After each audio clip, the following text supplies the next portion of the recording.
resuming with case number 12, State of Hawaii versus Gerhardt Konig, 1 CPC-25-373. Dr. Konig is present in court with all four counsel of record. All jurors are back in the courtroom. Thank you for your patience, ladies and gentlemen. Mr. Otake. Thank you, Your Honor. At this time, we'll call Dr. Gerhardt Konig to the stand. Doctor, please.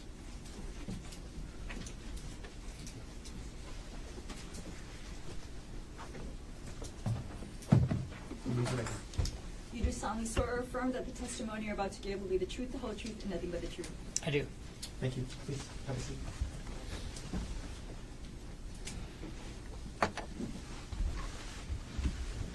Okay. If you could please state your full name for the record and for the members of the jury. Gerhardt Konig, Gerhard, how old are you?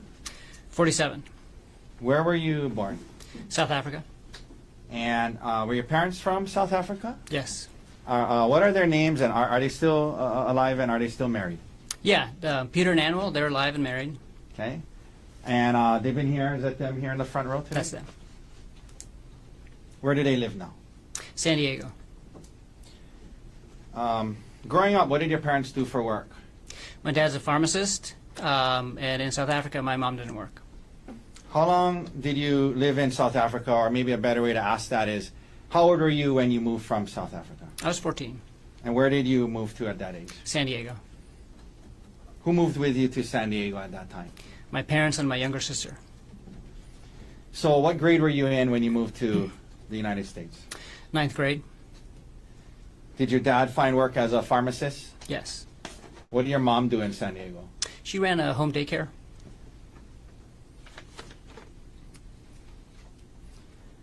Siblings? Yes, 2 older brothers and a younger sister. What year and what high school did you go to, and what year did you graduate? I went to Rancho Bernardo High School, and I graduated in 1996. By the way, was growing up in South Africa, was English your first language? No, What was? Afrikaans. Okay. After graduating from high school, did you go to college? I did. And where'd you go? UC San Diego, What did you major in? Bioengineering. Now, the jury has heard about how later in life you married Arielle Konig. Was that your first marriage? No, Okay. Were you married before that? I was, yeah. And to who? Jesse Patella Ray. Okay. How old were you when you and Jesse got together? 16 or 17, 11th grade in high school. And then how old were you when the two of you got married? 20.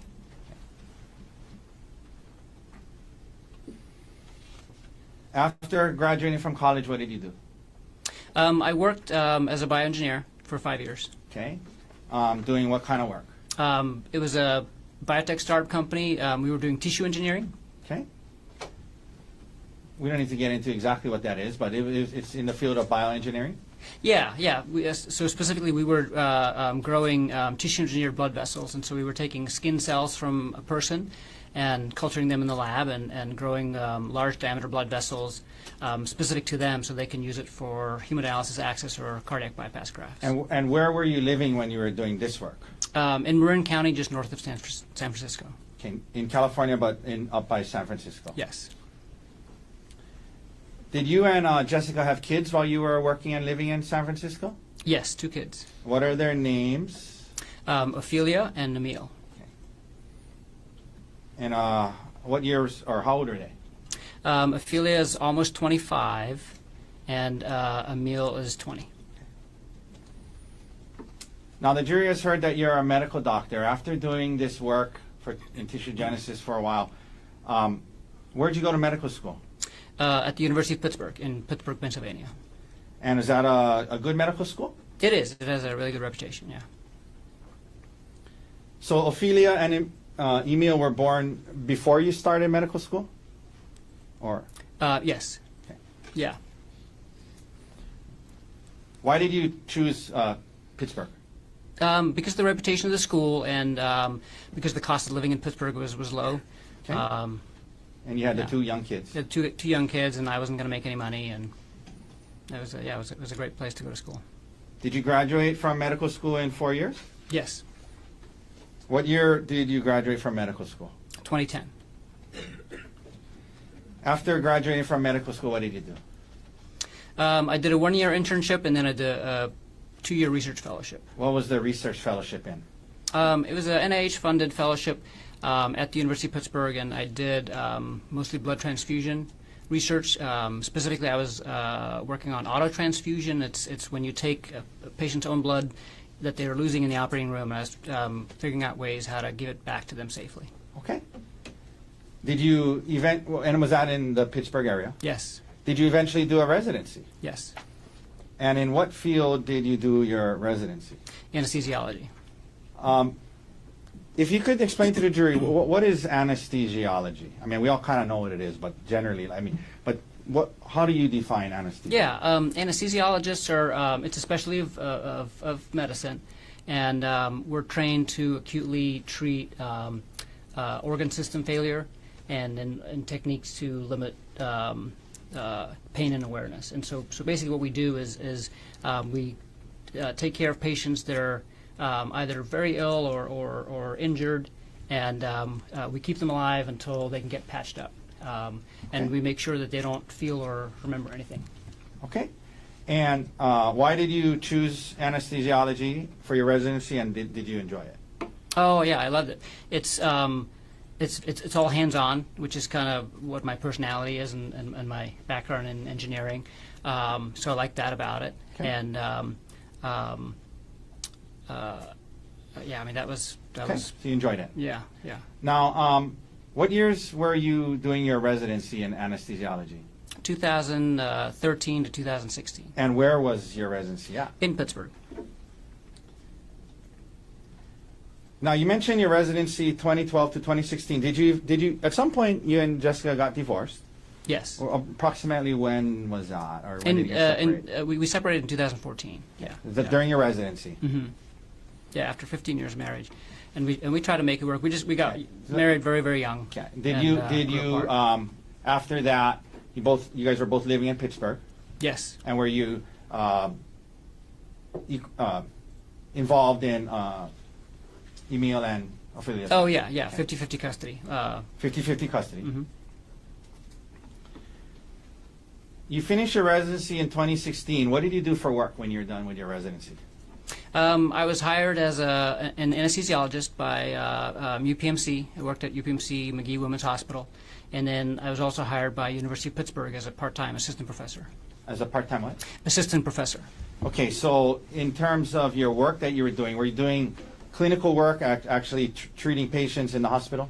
Yeah. So 4 out of 5 days, I was doing clinical work, anesthesiology, and basically 1 day a week. So 20% of my time I was doing teaching and research. And so teaching, who were you teaching? Anesthesiology residents, mostly at the hospital. And for the last 3 years that I was in Pittsburgh, I was the site director for the anesthesiology residency at my hospital. So I was in charge of the teaching of the residents at the hospital there. And that was all in Pittsburgh? Yeah. Okay, now, after separating from your first wife, did you at some point start dating again? Yes. And did you try out dating apps? Yes. How'd that go? I used some free dating apps in the beginning and met some people and finally signed up for a paid app, eHarmony. eHarmony. Mm-hmm. And after you signed up for eHarmony, is that how you met Arielle? Yeah, she actually found me on there, and we connected on there and chatted on there for a little while. And I think we connected in February of 2016, and then we met in the bar at the end of March 2016. Your first time you met her, first date-ish, what you want to call it, was at a bar? Yes. In Pittsburgh? Mm-hmm. Okay, and then did you guys continue to see each? Yes. Is that a yes? Yes. Okay, sorry, I should correct you. And after that, did you guys continue dating? Yes. I think you said you met in 2016? Yes. Okay. When did you and Arielle get married? 2018. Between 2016 and 2018, where were you living? We were both living in Pittsburgh in like kind of different suburbs of the city. She lived north of the city, close to where she worked, and I lived kind of to the west of the city. We were about an hour apart, but so we spent 1 week at my house with the kids when we had the kids, and then we'd spend 1 week at her townhouse up Okay. north And that was in Pittsburgh? in Pittsburgh. Okay. Yeah. And you were working in the job you just described to us? Yes. Now, after your first divorce, you had 2 kids. Did you want to have more kids with? I did. With Yeah. Ari? Yeah. Okay. Yeah. I had that in my profile on online dating, and That you wanted to have more kids? Yeah. Okay. And did you and Miss Konig have kids together? yes, 2 kids. And what are their names? And tell us when they were born. Olin was born right in the middle of COVID, May 2020. Okay. And Vigo was born just a few weeks before we moved to Maui in 2023. Just a few weeks before Maui? Yeah. Okay. In 2023. Yeah. So you guys are still living in Pittsburgh when, well, at least Olin, 2020, you guys are in Pittsburgh. Did there come a time when you and Arielle decided to make a move and move to Hawaii?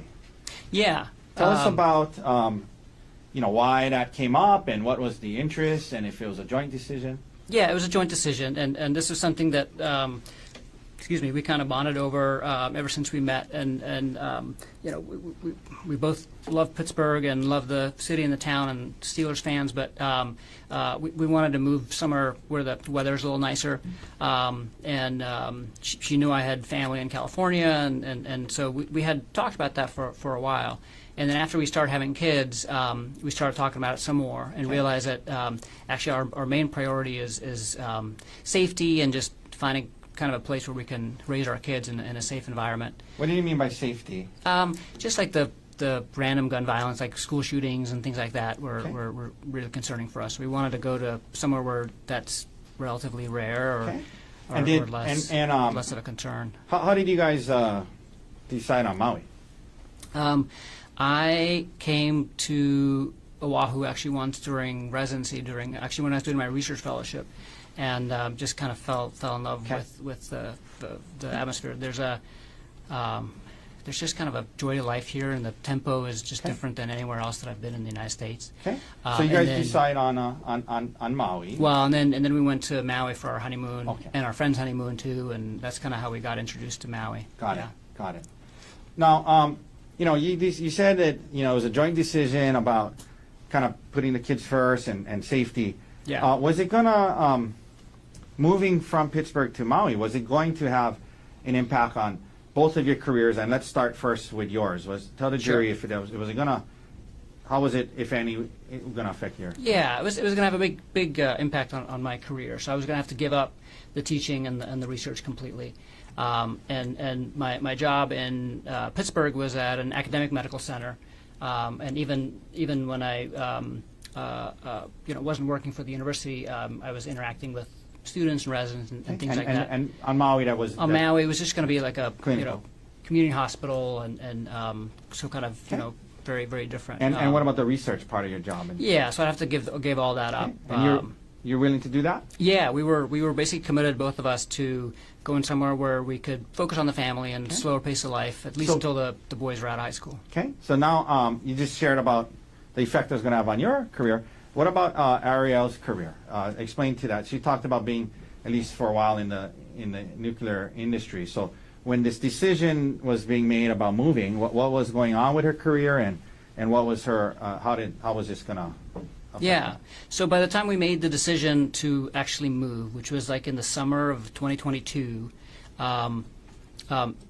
it actually didn't affect her career that much. If we had made that decision earlier, it would have had a much bigger impact. Why wasn't it going to affect her career that much at that point? So she was working. So before COVID, she was working 100% in-house, full time, and then during COVID, her job went remote, like most people's jobs did. And then during COVID, we also had Olin, and she realized at that point that she didn't want to go back to working in person again. Okay. That she felt she could accomplish a lot more at home, working and just be much more efficient. And it also allowed her to just be home more with the kids and the family.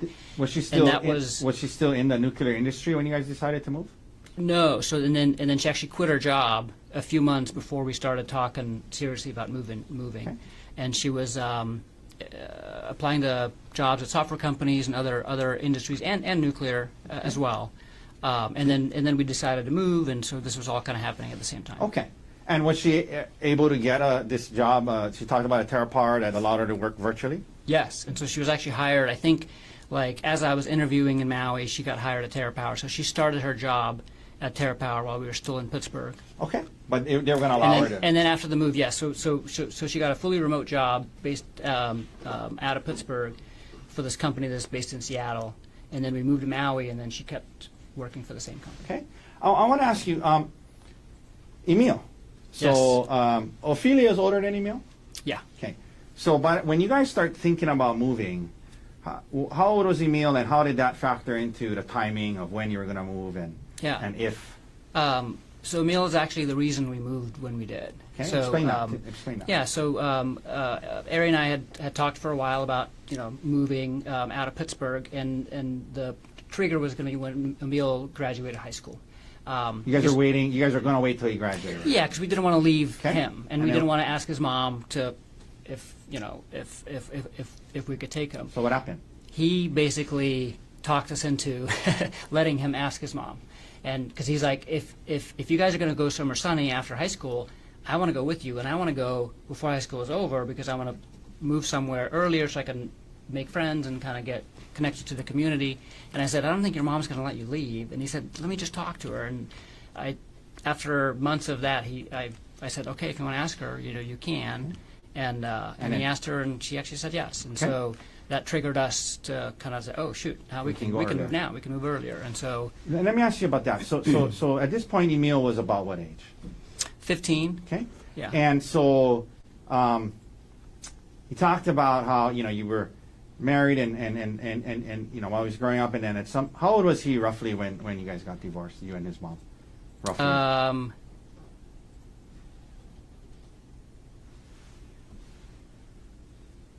9. Okay. Yeah. And so from when he was born till 9, you obviously very active in his life. Is that right? Yes. And then after that, you had him every other week. Is that right? Yes. Okay. And then come a time now he's 16, and he's actually asking if he can go to Maui with you. Is that right? Yeah. Okay. Yeah. No, we've had a really good relationship. Okay. And so that kind of made the timeline where you guys could go sooner. Is that right? Yes. And what about Ophelia? By the time you guys were moving, was she already over 18? Yeah, she was, and she had moved out of the house already, and so yeah, she didn't come to Maui with us. Okay. Now, so when you first moved here, did Emile then finish high school on Maui? Yes, Maui High. We heard about how Miss Konig's parents, or Arielle's parents, also moved to Maui. How did that happen? Yeah, no, they. That was really nice, actually, how it worked out. But because we didn't have any family here, and two young boys. But when we told them we're moving to Maui from Pittsburgh, and they were living in Florida at the time, they said that that's too far, and they actually decided away from you guys. Yeah, and so they decided they're going to move to California because they didn't want to move to Hawaii, but they'd never been to Hawaii, and so they had this trip planned where they were going to go look at a few different places in California, and we convinced them to come to Hawaii too for a few days, just to basically, visit with us. Yeah. We're trying to see if they like it. We just told them, just come visit with us, and we'll show you where we're going to live. Yeah. This was right before we actually moved, and did they like it? In less than 24 hours, they were like, "We're coming here." Yeah, and that was okay with you? Yeah, it was great because they ended up buying a house just down the street from our house, and we see them. We would see them all the time, and they're a big help with the kids, and it was just nice to have family on the island. So you, when did you guys move then to Maui? So I had to give 6 months notice at my job, so I got a job offer in like August of 2022, but we didn't end up moving until end of February of 2023. Okay. And your job offer on Maui was what? It was so the group's called TMG, and we're the only anesthesiology group on the island. It's a private practice group. So you applied with them? Yeah. And they hired you? Yes. So I know this is a big question, but I'm going to ask you to kind of just maybe summarize. You get here to Maui, March 2023. You got these two young kids, your son's here, your in-laws are here, You got a job. What was life like for you and your family from March 2023 until December 2024? Can you just summarize what it was like? Yeah, it was amazing. The move was a little stressful at first, getting here, but once we were here and settled in, it was our dream life. So we bought a house really close to the hospital, so I could walk to work, and it also meant that I could take all my call shifts from home. And whenever I was done at the day, I could be home in a few minutes, and it translated into me being home a lot more than I was in Pittsburgh at my previous job. And so that meant that I was spending a lot more time with the kids and with Ari and with Emile. I was doing a lot of home improvement projects, and then as a family we were doing lots of exploring. Like every weekend we would explore Maui. We did a lot of beach activities. We went to the beach almost every weekend, snorkeling, surfing, paddleboarding, hiking. Okay, so it was a good life. Yeah, we made a bunch of friends through my work and through Olin's preschool, some of his friends and friends' parents, and we were getting settled in. Yeah, and let me ask you, Arielle, when you testified, when the detective asked her about how the marriage was before December 2024, she said it was a good marriage. Did you agree with that? I thought it was a great marriage, yeah. Okay. I totally agree. I just had a question. That being said, during that time period, did it ever come up that area between that time period, did moving back to the mainland ever come up? It did. So her job, and when she was first hired by Terra Power, they had asked her to move to Seattle, and they said, "Hey, would you move to Seattle?" And she said no. Okay. And then a few times they had kind of asked her again to, if she would consider that. Okay. Our plan was always to at least stay in Maui until the kids graduate high school, and then we can kind of focus on our careers again and let the career drive the decisions.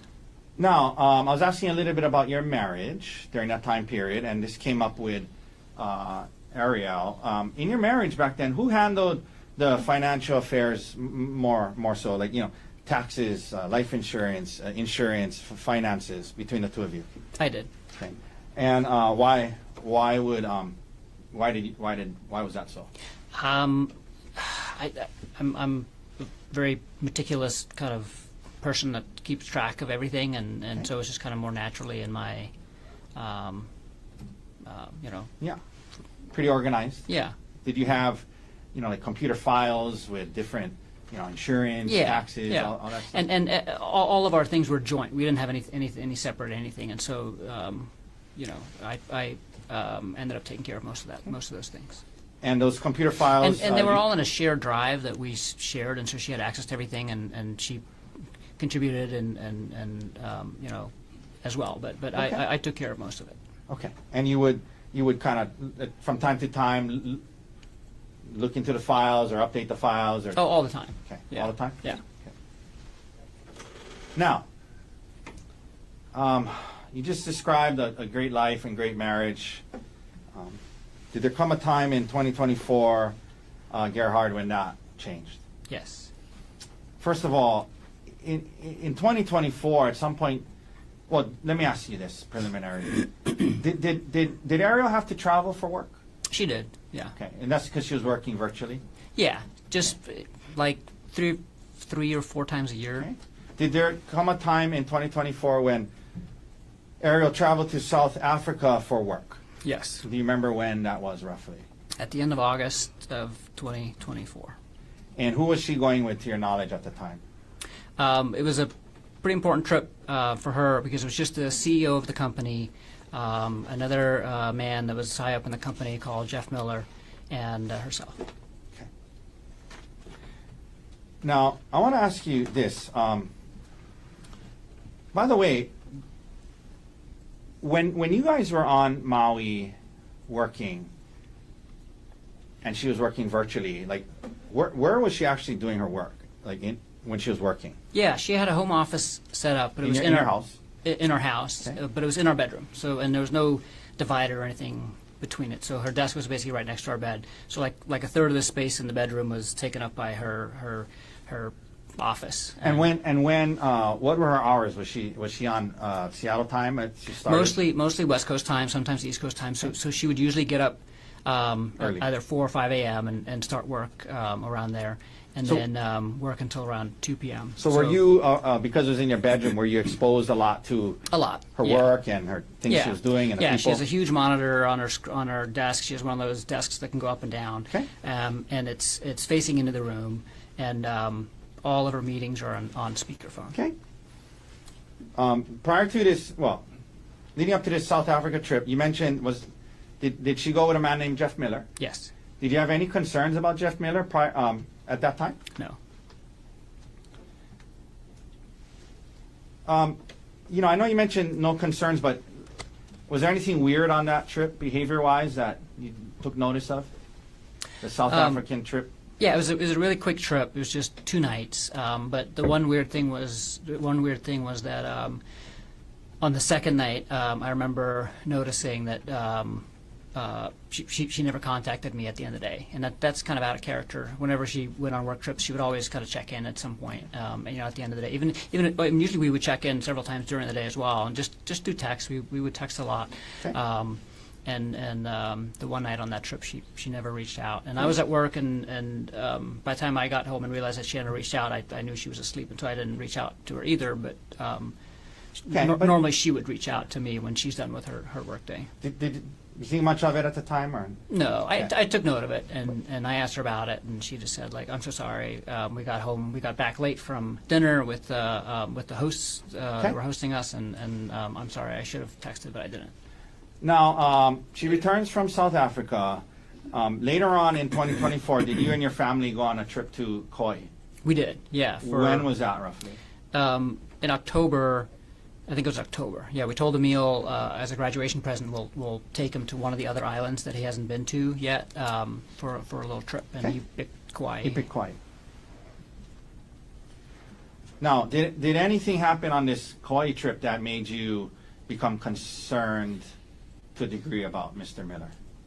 Yeah, a little bit. What happened? Tell the jury what happened. Yeah. So we were there at the end of I think from like Thursday to Monday or something like that. So it overlapped with her work week a little bit, and she was able to take most of the time off. But there was a few meetings that she still had to do that she couldn't. And so and they're early morning meetings because they were West Coast time, and I just overheard her talking to him on the phone and from the other room, and it just seemed that they had a very familiar tone, more so than what I was used to, the way that she used to talk to him and the way that she talked to her other work colleagues. Now, you get back from Kauai after the trip. From October to December, did you notice any other red flags or concerning behavior? Yeah. So What happened? The biggest, the only thing that I noticed was that she was constantly on her phone. She was just constantly on her phone. Was that more so than usual? Yeah, much Okay. more than usual. And she would hide the screen from me. So What do you mean by that?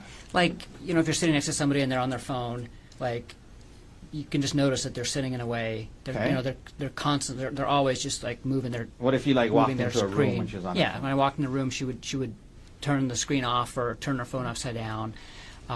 Did you ask her about it? I did several times, And what- and she would always say, "I'm talking to Gianna. I'm talking to Gianna," which is her best Who's friend. Gianna? Gianna's her best friend. Okay.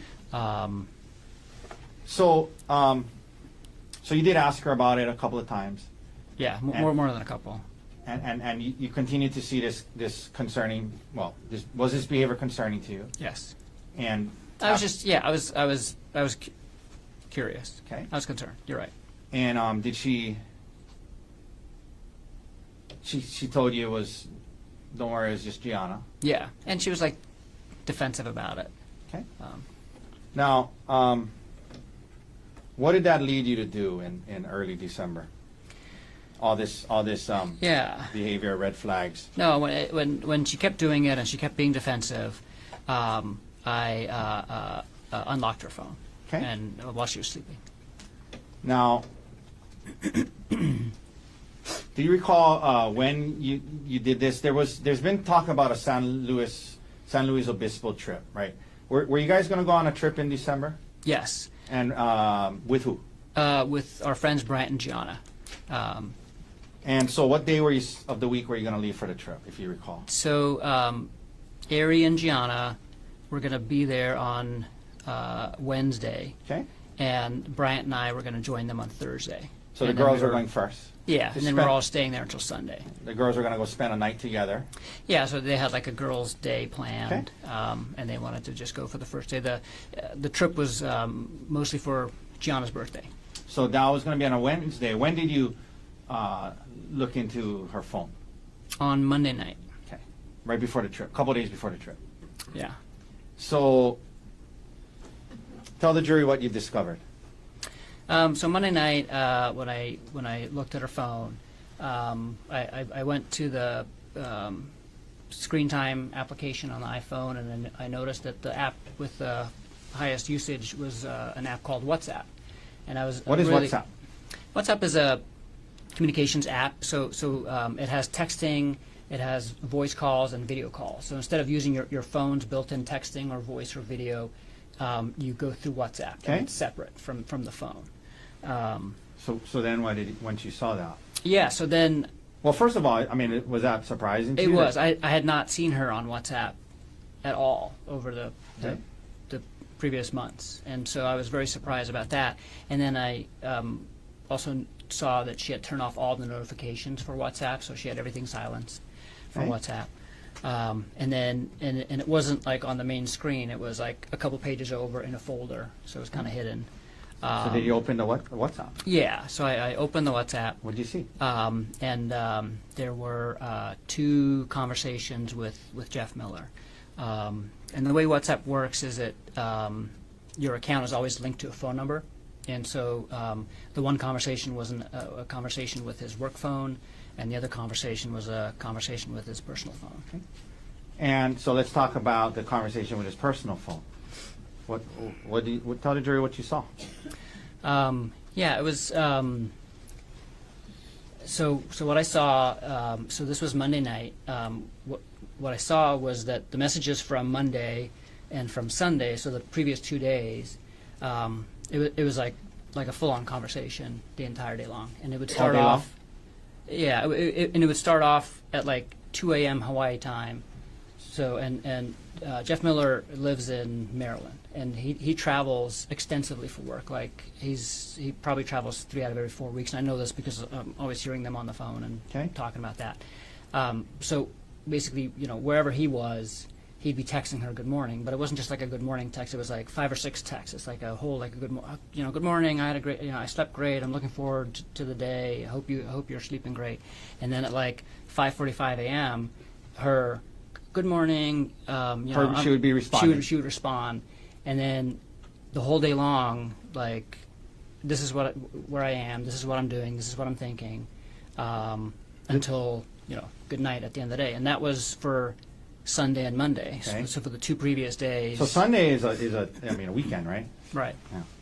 So you Yeah, saw so on it a was- Sunday. We saw the text from December Yeah, she's 1st.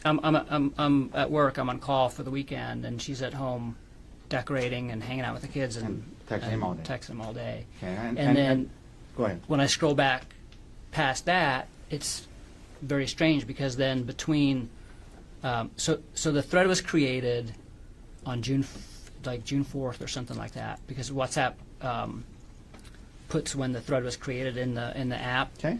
And there was no messages between June 4th and August 30th, which was like a few days after the South Africa trip. And then between August 30th and Sunday, it was very strange because there's like fragments of conversation or little short things, and then mostly just pictures and songs and links. And it was basically Jeff sending her a bunch of pictures of himself, a bunch of song links that she had saved, and her sending him like a bunch of pictures too of Did you, when you said it was strange because there was things missing, did it seem to you like things were being deleted? Well, yeah, because obviously that was, I mean, there was an abrupt cutoff between like what's before Sunday and Monday and that conversation and everything else that was Okay. on there. Let me ask you this. Seeing all of that, here you are, a couple of months now, you had some suspicion, some red flags. Asked her about it a couple of times. She denies it, defensive. Now you open it up, and you see this. Yeah. Tell the jury how you felt. How did it make you feel? I was devastated. There's obviously something going on, Okay. So I didn't know what to do. okay. So what did you do? So I had actually started using WhatsApp myself when we moved to Maui, because that's the main communication platform that the Anesthesiology group uses, and so I was using it every day, communicating with the rest of the group and during our business meetings. And so I knew that WhatsApp, since even though it's primarily an app on your phone, there's a web interface. You can log into WhatsApp on your computer through the browser as well, and it'll basically just duplicate everything that's on your account. And then what did you do the next day? So I took her phone upstairs to my computer, which is in the hallway upstairs, and I logged into her WhatsApp on my computer. So you could watch her. So I could activity. see, because Okay. You mentioned being devastated. I mean, prior to this, did you have any, aside from we talked about the red flags, but marriage-wise, I mean, everything seemed okay? everything seemed fabulous. We were. We were very happy together. No red flags in terms of the marriage itself. Okay. So now, you want to learn more. You go into what do you call it, like detective mode, kind of? Yeah. Okay. So now you logged on and you're able to watch her. And did you do so the next day? Yes. Excuse me. Yes. Tell the jury what you saw the next day? So the next day, it was basically the same type of thing that they were doing on Sunday and Monday. So they start off by saying good morning, and then just wasn't communication the entire day. But this day, she started deleting messages, and so one of the first things that she did is she deleted all of the messages from Sunday and Monday. Okay, so when you went, make sure you put the mic a little closer. So when you saw the messages the night before. Yes. And now you're looking at it on the computer next day, and those messages you saw the night before are deleted. Yes. Okay. And then what? And then I saw them communicate kind of in real time, because I could see it pop up on my screen too. And as soon as the conversation proceeded, kind of passed, she would kind of keep deleting the previous messages. So she was not deleting them in real time, but throughout the day she was deleting the previous messages. And the content of the communications and what was being deleted, again, was it concerning? Yeah, I mean it was the same type of conversation that she was having with them on the previous 2 days, which is not a conversation you have with a coworker. This is a conversation you have with your spouse. I mean, this is And after watching that all day long,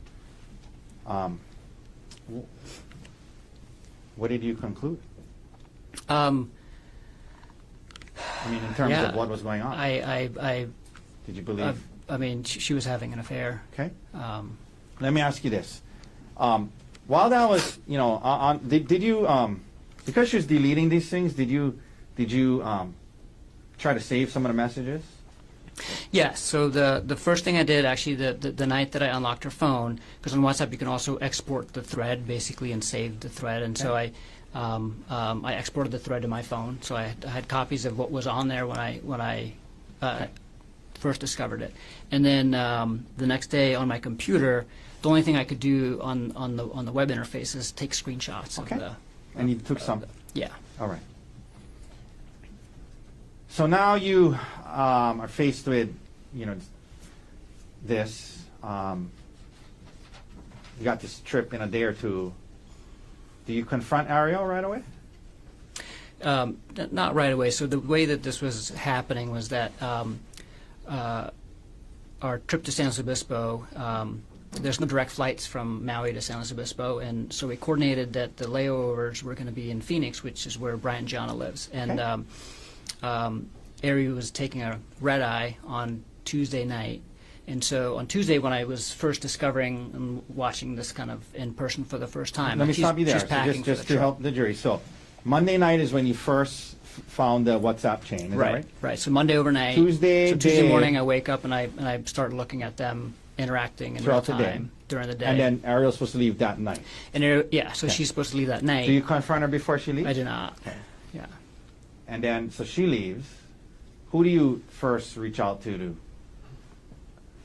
talk to about this? Yeah. So on Wednesday night,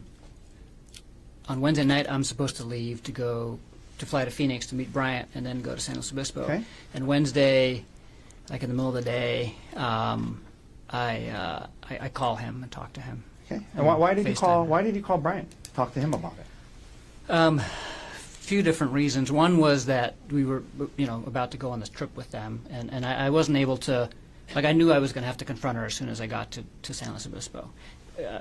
So now it's Wednesday, and I'm convinced of, I'm seeing what they're doing, especially what she was sharing with them on Wednesday. So on Wednesday, she was spending all day in San Luis Obispo with Gianna, and she's basically keeping him up to. I mean, first thing is, like, as soon as she lands in Phoenix in the morning, she's like, just landed. I have an hour and a half. If you're free, we can chat. Can't wait to talk to you. Is she texting you, keeping you up to date? Like, I'm getting.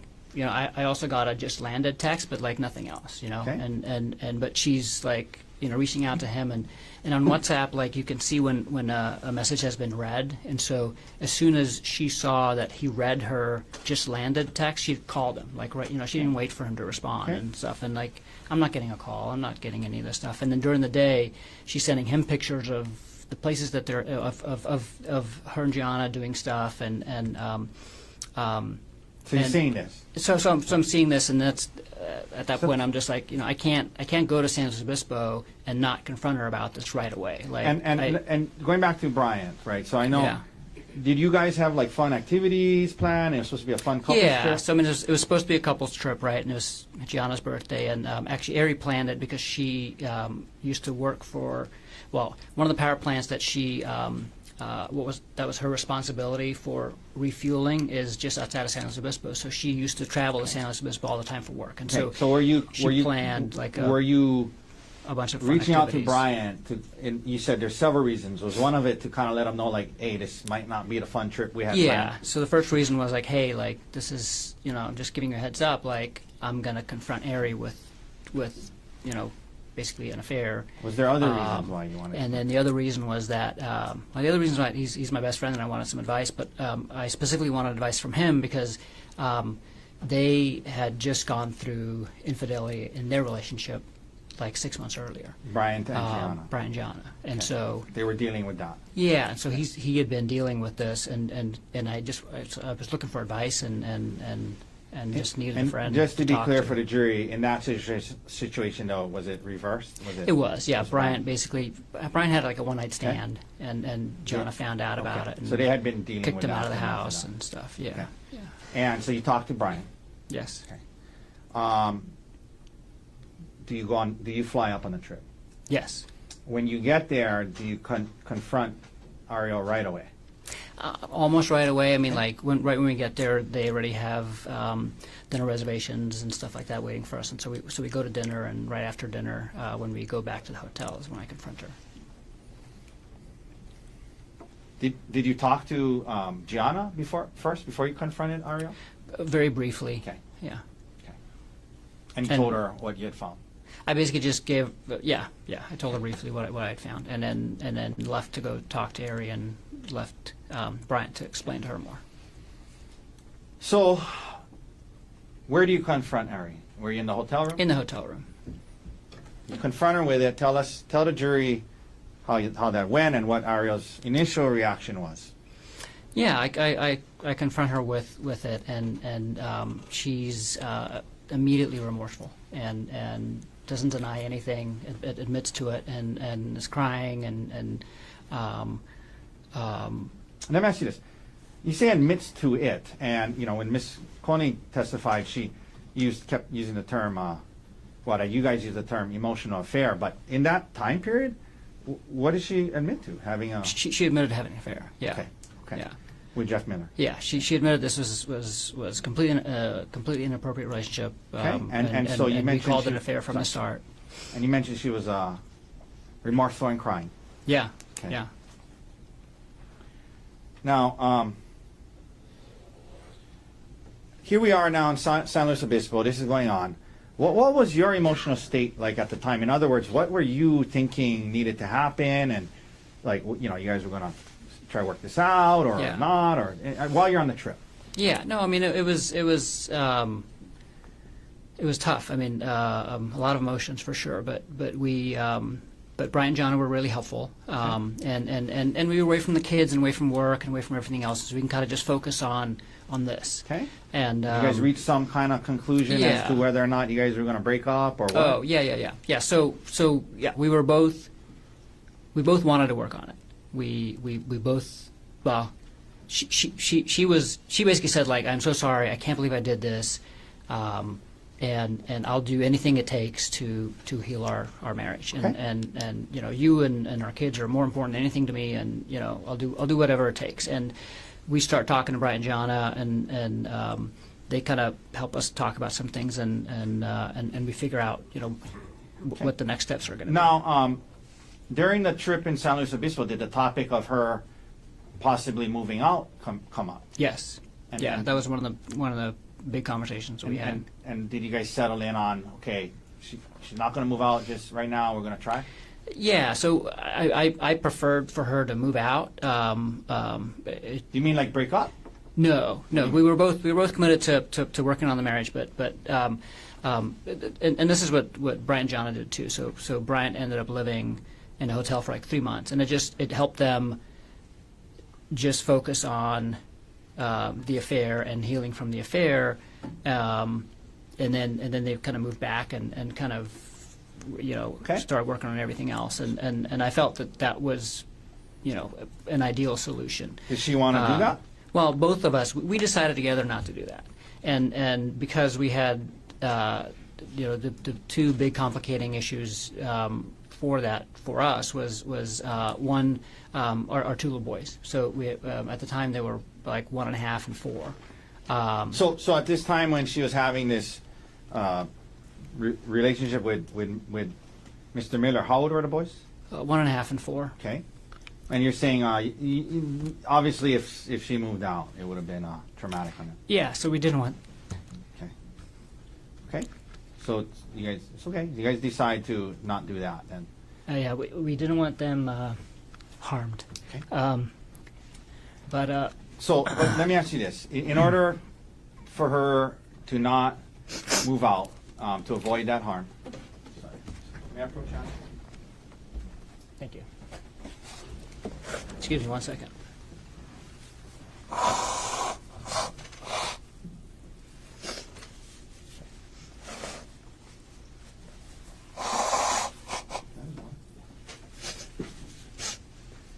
You want water?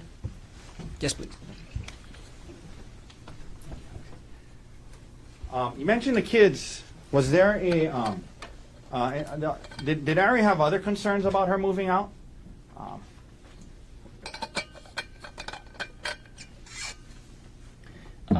Yeah, and the other concern, and again, this is a joint decision, is that we wanted to protect her reputation with family and friends, and so Bryant was able to move out, and really nobody else knew. It was just Ari and I actually that knew, and that was it. So in other words, if Ari moved out on Maui, you talked about you guys had formed a pretty good close group of friends. Her parents. We did, Yeah. and everybody lived right there, and it's a small community, and I mean, people were going to know that she moved out and would ask why, and, Okay. and So that was part of the joint decision. yes. So you guys are up there, San Luis Obispo, decide that we're going to try. It's not going to move out. What about were there some talk about if we're going to do that? At least, right, initially, was there some talk about what was needed to happen as it related to Jeff Miller and her job? Yes. What was that? Tell the jury about that. Yeah, so I mean, she obviously needed to terminate the affair immediately, but also to terminate all contact with Jeff Miller, and that would involve her quitting her job and getting a new job.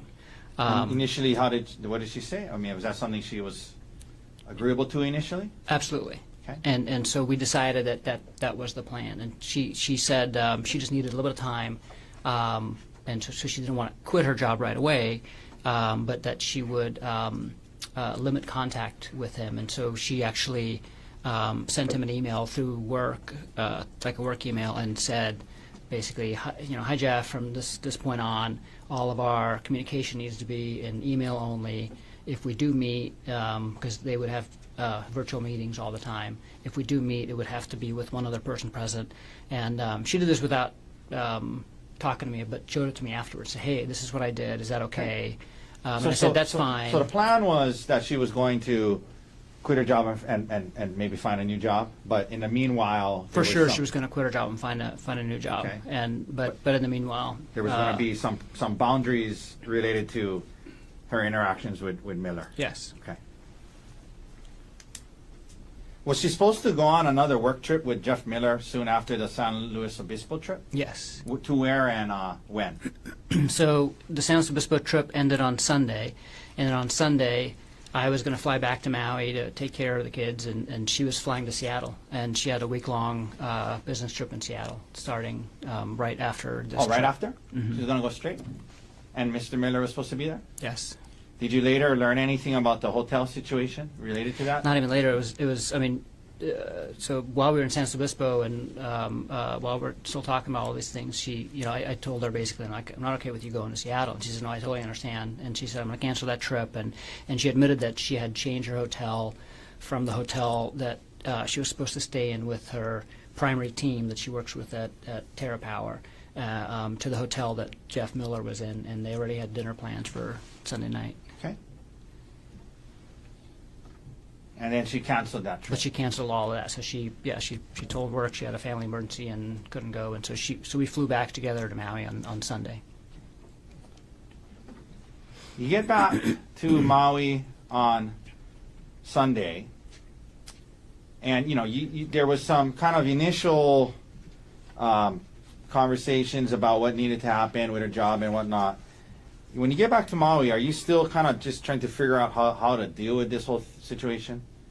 Yes. Did you tell anyone other than Gianna and Brian? No.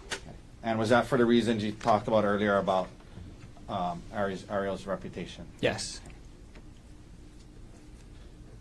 But you did. We saw the email that you sent at some point to Mr. Miller's wife, right? Oh, yeah. And I did that in San Luis Obispo. Yeah. And that was in San Luis Obispo. Okay. Mhm. Yeah, that's the day that I found out. Yeah. And Well, that's not true. That's the day that I confronted her Okay. about it. And why'd you do that? I just felt that if I was in her shoes, I would want to know. Okay. Okay. So now you get back to Maui, and to your knowledge, immediately after was as far as you knew, Arielle limiting contact with Mr. Miller? Yes. Did she ever start to look for a new job? Yes, right when we got to Maui, she was updating her CV and her LinkedIn profile and looking for jobs. All right. At some point, did you start listening to some audiobooks and trying to get some advice about how to heal from this? Yes. And what did you learn from those books about what, was necessary if you guys were going to even have a chance at this? Yeah. Listen to several books and talk to Bryant a lot, and there's a lot of different things that the books recommend. But the five main things are basically, the first is always to terminate the affair, obviously, and terminate all contact with other cheating spouse. Okay. And all the books talk about, if this is something at your workplace, you need to quit your job or move departments or something like that, because it's something that's commonly happens between coworkers. And then the second thing is that the cheating spouse needs to put in the work to understand all of the damage that they've caused to the relationship, and because it's not immediately apparent, just how deep the trust issues are going to impact things, and potentially putting the family dynamics and the kids at risk and things like that, and all the different ways that you hurt your spouse. And Okay. so that was the second thing. The third thing is, Was there anything about privacy? yeah, so one of the main things is actively rebuilding trust, and that means that you're going to have to proactively give up privacy and then also tolerate some invasion of privacy. Meaning, basically, like you need to tolerate if your partner is saying like, "Hey, can I see your phone, for a sec and see who you're talking to," or "Hey, I can I see who you're emailing?" So Not get defensive. and not get defensive. Yeah. Okay. Um, Now, and did you discuss those things with Arielle? Yes. Okay, and was she doing these things? In the beginning, and then very inconsistently the rest of the month. Very well. Very inconsistently the rest of the month. So she was kind of initially willing to do some of these things, but then seemed to become unwilling. Yeah. So basically, it seemed like her whole attitude changed really within a few days of us getting back to Maui. Tell us about that. She started minimizing the affair and trying to say that it wasn't like a big deal, and she started blaming me for the affair and just saying like, well, you caused some of these things, and some of the Okay. telling me some of the things that I was doing that potentially contributed her doing. Was doing the she affair. open to your questions about, hey, let me see your phone, or who are you calling? Like on and off, she would get defensive and get irritated at me, basically asking those things. So when she was kind of now backing off of some of the things you guys initially had agreed to, did that cause you to kind of go into detective mode again and look into, try to obtain more information about the extent of her relationship? Yeah. Okay, and Yeah. what new information, if any, did you learn at that point? I was trying to talk to her about the affair and just trying to get more details, because we didn't talk about it in detail in San Luis Obispo. We were just kind of talking about big picture. Are we going to stay together? Okay. Are we going to move But out? she admitted all to these it, though, things. right? Yeah, she admitted to it. And then later, a few weeks later, I was looking, and the two main things that I found out. Let me just back up. So I was trying to ask her more questions about the affair, and she wouldn't basically engage Okay. and answer questions. And so everything that I found out is I basically found out on my own. And I found out that when they were in South Africa on our phone bill, actually, there's records of them texting just through regular text, like up through past like 10 o'clock on that night that she never got back to me. Okay. And then again, like a 1-minute phone call at 5:30 the next morning, local time, and I was like, that seems odd. And then Okay. in that combined with in the work thread that they had on the WhatsApp, not the personal one, the work one, the next morning they're talking about work stuff, but then they're also talking about how they can barely stay awake and they're both so tired and So that made things. you wonder. Yeah, I just. Okay, what that else did made you me, learn? What else new things did you learn? concerned. And then the other thing was just the sheer scope of the number of deleted messages, because I saw that WhatsApp has a statistics area where you can go to for the app that shows you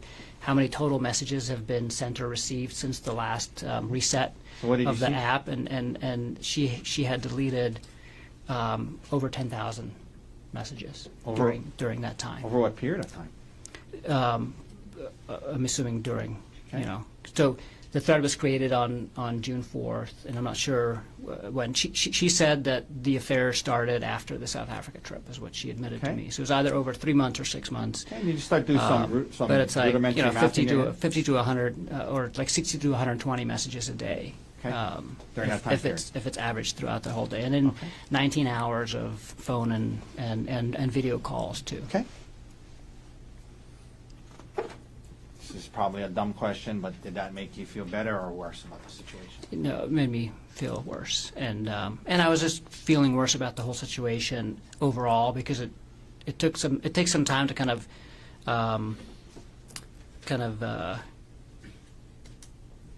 process all the emotions involved with it and realize all the implications of of this. Yeah. Let me So ask you this. I was getting worse definitely in December. The new information that you discovered, did you discuss it with her or try to? I tried. And how did that go? She really wouldn't engage about anything with the affair. She kept saying like, "Stop asking me questions. You know, it feels like you're asking me 21 questions. Like, things like that." After this new information, and now it's kind of seems like it's regressing her attitude. Did you ever ask her to move out in December again? I did. Yeah. Tell us how many times 2 times. and what happened. So the first time was around the middle of the month, I just told her like, you're not doing what you said you were going to do, which is to take accountability for your actions and to basically do whatever it takes to heal the marriage. At that point in time, she became very apologetic and said, "I'm so sorry. Like, you're right. Like, Okay. I'll do all those things." But again, that didn't last, and so. Was there a then second time? The second time was, and I remember the date because we had our first couples therapy session was scheduled for December 27th, and December 26th we got into a big argument about the same thing, and I ended up sleeping on the couch that night, and. Did you ask her to move out? Yeah, so I asked her to move out, and I ended up sleeping on the couch that night. Okay. And again, okay, so Yeah. when you would bring up moving out, then she would say, "Okay, I'm sorry," and then she would say she would recommit. On the 26th, nothing was resolved that Okay. night. We just kind of got in a big argument, and I left and went to go sleep on the couch. Now, were you having? I mean, again, probably a dumb question, but were you having a hard time with all of this? Yes. Did you? Could we pull up State's Exhibit S-105 that's in evidence, please, Mr. Dirks? Did you turn to any sources to try and help yourself get some advice, get some healing? We talked about the audiobooks. There was this exhibit about Reddit as one after infidelity. What is that about? Were you looking at this? And tell the jury why, if you were. Yeah, no, it's just a thread about people that are struggling with finding out their spouses had cheated, basically, Okay. and advice and also just kind of sharing stories so you feel like you're not alone. Were you trying to get to a point where you could feel okay? Gerhardt? Yes. Okay. Yes. Was that what you're trying to do? Yes. Okay. In other words, you didn't rush straight to get out of here. I don't want to see you again. Kick you out of the house. No, not at all. Okay. No. But it was hard. Was it hard? It was extremely hard, and But you were the audiobooks, Reddit. You were trying to get to a good place. Is that right? yes. Okay, we can take that down. By the way, there was this mention about the word Darvo the other day by Yes. Inuma. What is? I mean, Did it come up on the Reddit thread? It did. And what is that about? And I don't remember the acronym, but basically it was I came across it, and it's basically something that quite often happens, and so basically, the person that got caught having the affair, sometimes in the weeks after, they would try to turn the tide. So they would try to kind of take the spotlight off of them and move it to the other person, and basically say like, "Wow, but but you did this and this," Okay. And so it's I think he said a fairly something common thing that Yeah. people try to do to just Become deflect defensive. Yeah. I think it was like attack. I forget what, but basically, it's there was actually a term for it. Yeah. And from what you read, it's when the person who did the cheating tries to deflect and kind of turn it back on you. Exactly. Did that resonate with you when you learned about that Yes. term, Darvo? Yes. And why was that? Because that's what she was doing. Like, Okay. so throughout December, it just felt like she was, minimizing what she had done, and then she started bringing up all these things about our relationship, other things. Okay, and I'm going to get to that. The audiobooks, can we pull up Exhibit D 126, please? Did you both listen to an audiobook called How to Help My Spouse Heal from My Affair? Or How to Help Your Spouse yes. Heal from Your Affair? See that? Yes. And these are text messages between... Sorry, what exhibit is this? Sorry. D 126. I believe it's in evidence. It is not. It is. Not. 1 second. Take it down. I apologize. So I did ask her about it. There was text messages between the two of you guys about an audio book called How to Help My Spouse Heal from My Affair, correct? Yes. And is that something that a audio book you both listen to in your efforts to try and get to a better place? Yes. Okay. I know I listened to it, and she told me she did. Now, you heard her testify that she told the detective that her interactions with Mr. Miller were some flirty texts. From what you saw back then and discovered, was that an accurate description of the extent of her relationship with Mr. Miller? Not at all. Proper impeachment. And No, over. prior inconsistent. Understand. Over. Let me ask that again. You had conversations with Arielle where she admitted to the affair, yes? Yes. You saw the communications that she had with Mr. Miller, correct? Yes. There was all this stuff you just talked about. You heard her say, and when the detective asked her about it, she said there was no affair, and she described it as flirty texts. From everything that you learned about this situation, was that an accurate description of what was going on between her and Mr. Miller? No. Objection calls for opinion. Sustained. That's answer stricken. Isn't that? I'm sorry, I apologize. That's not the same question I asked a second ago? No. Okay, let me think of what that last question was then. From what you, let me ask you this. I apologize. Let me ask you this way. From everything that you learned and you knew,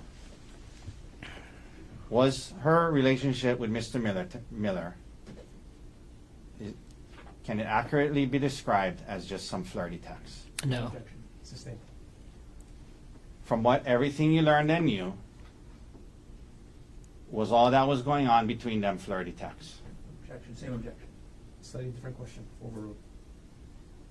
No.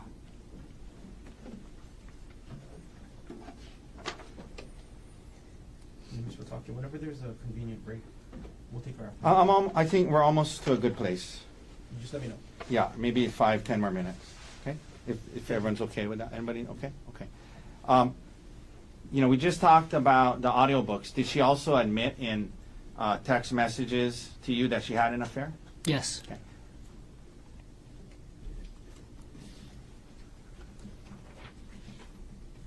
Now, at some point, do you guys start counseling? Yes. And what did you want counseling to be about?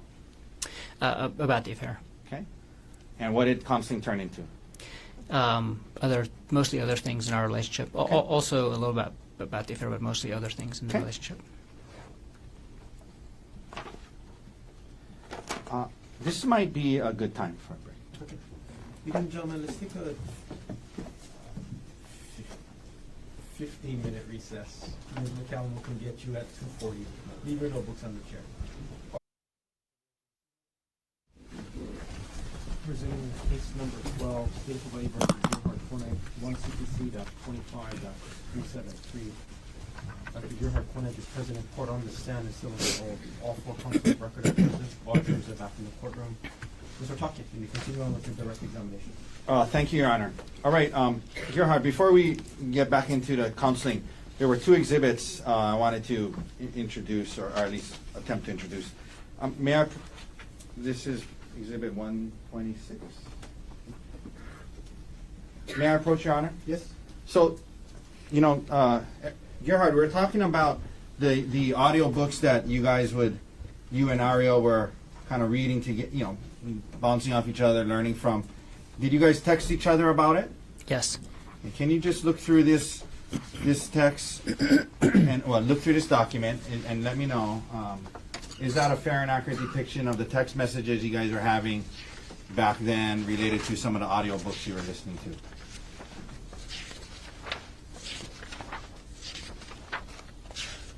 Yes. Okay. Your Honor, move to admit 126. Mr. Garner. No objection. Where's the mark for identification as defendant's exhibit D-126 is received as evidence? Mr. Dirks, could we please now publish the first page? So if we can blow up this top part here, how to help this one here, Mr. Dirks, please? Yeah. So one of the books that she was willing to listen to was called How to Help Your Spouse Heal from Your Affair, yes? Yes. All right, we can take that down. I was asking you about if she admitted to you in text message about a secret affair. May I approach with 125? Huh? Yeah, there. May I approach her? Yes. Okay. I want you to just quickly thumb through that and take a quick look at it.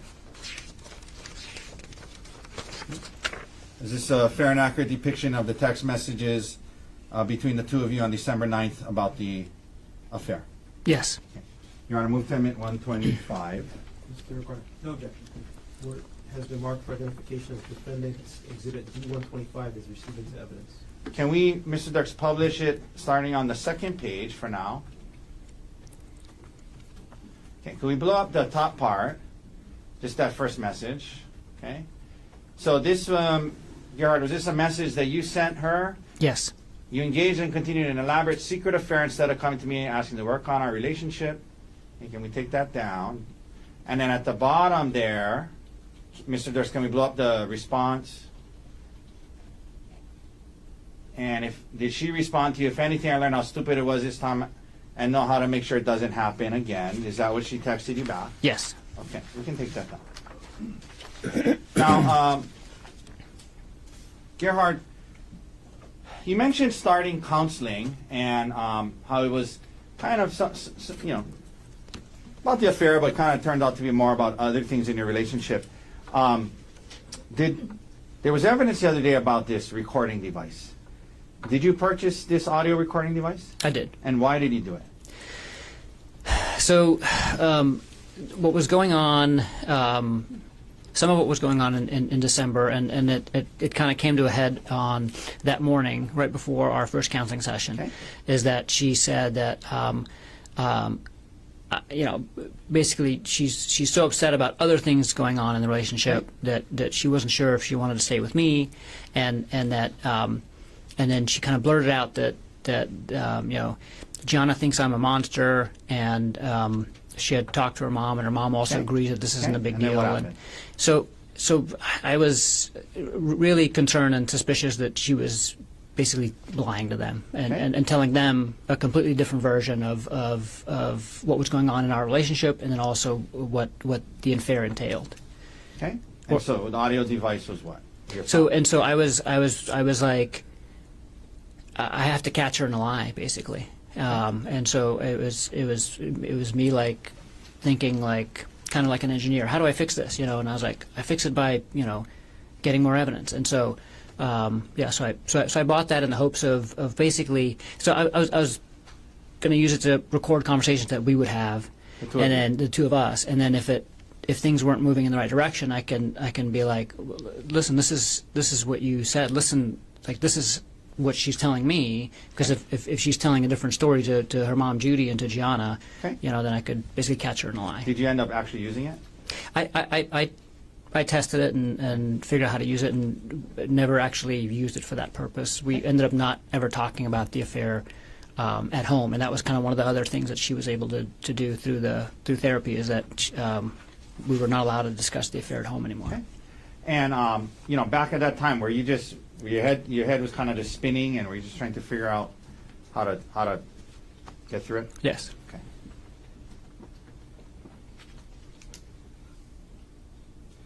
So you start counseling, and you mentioned that you guys weren't talking about the affair at home anymore. And were you talking about it much at counseling? A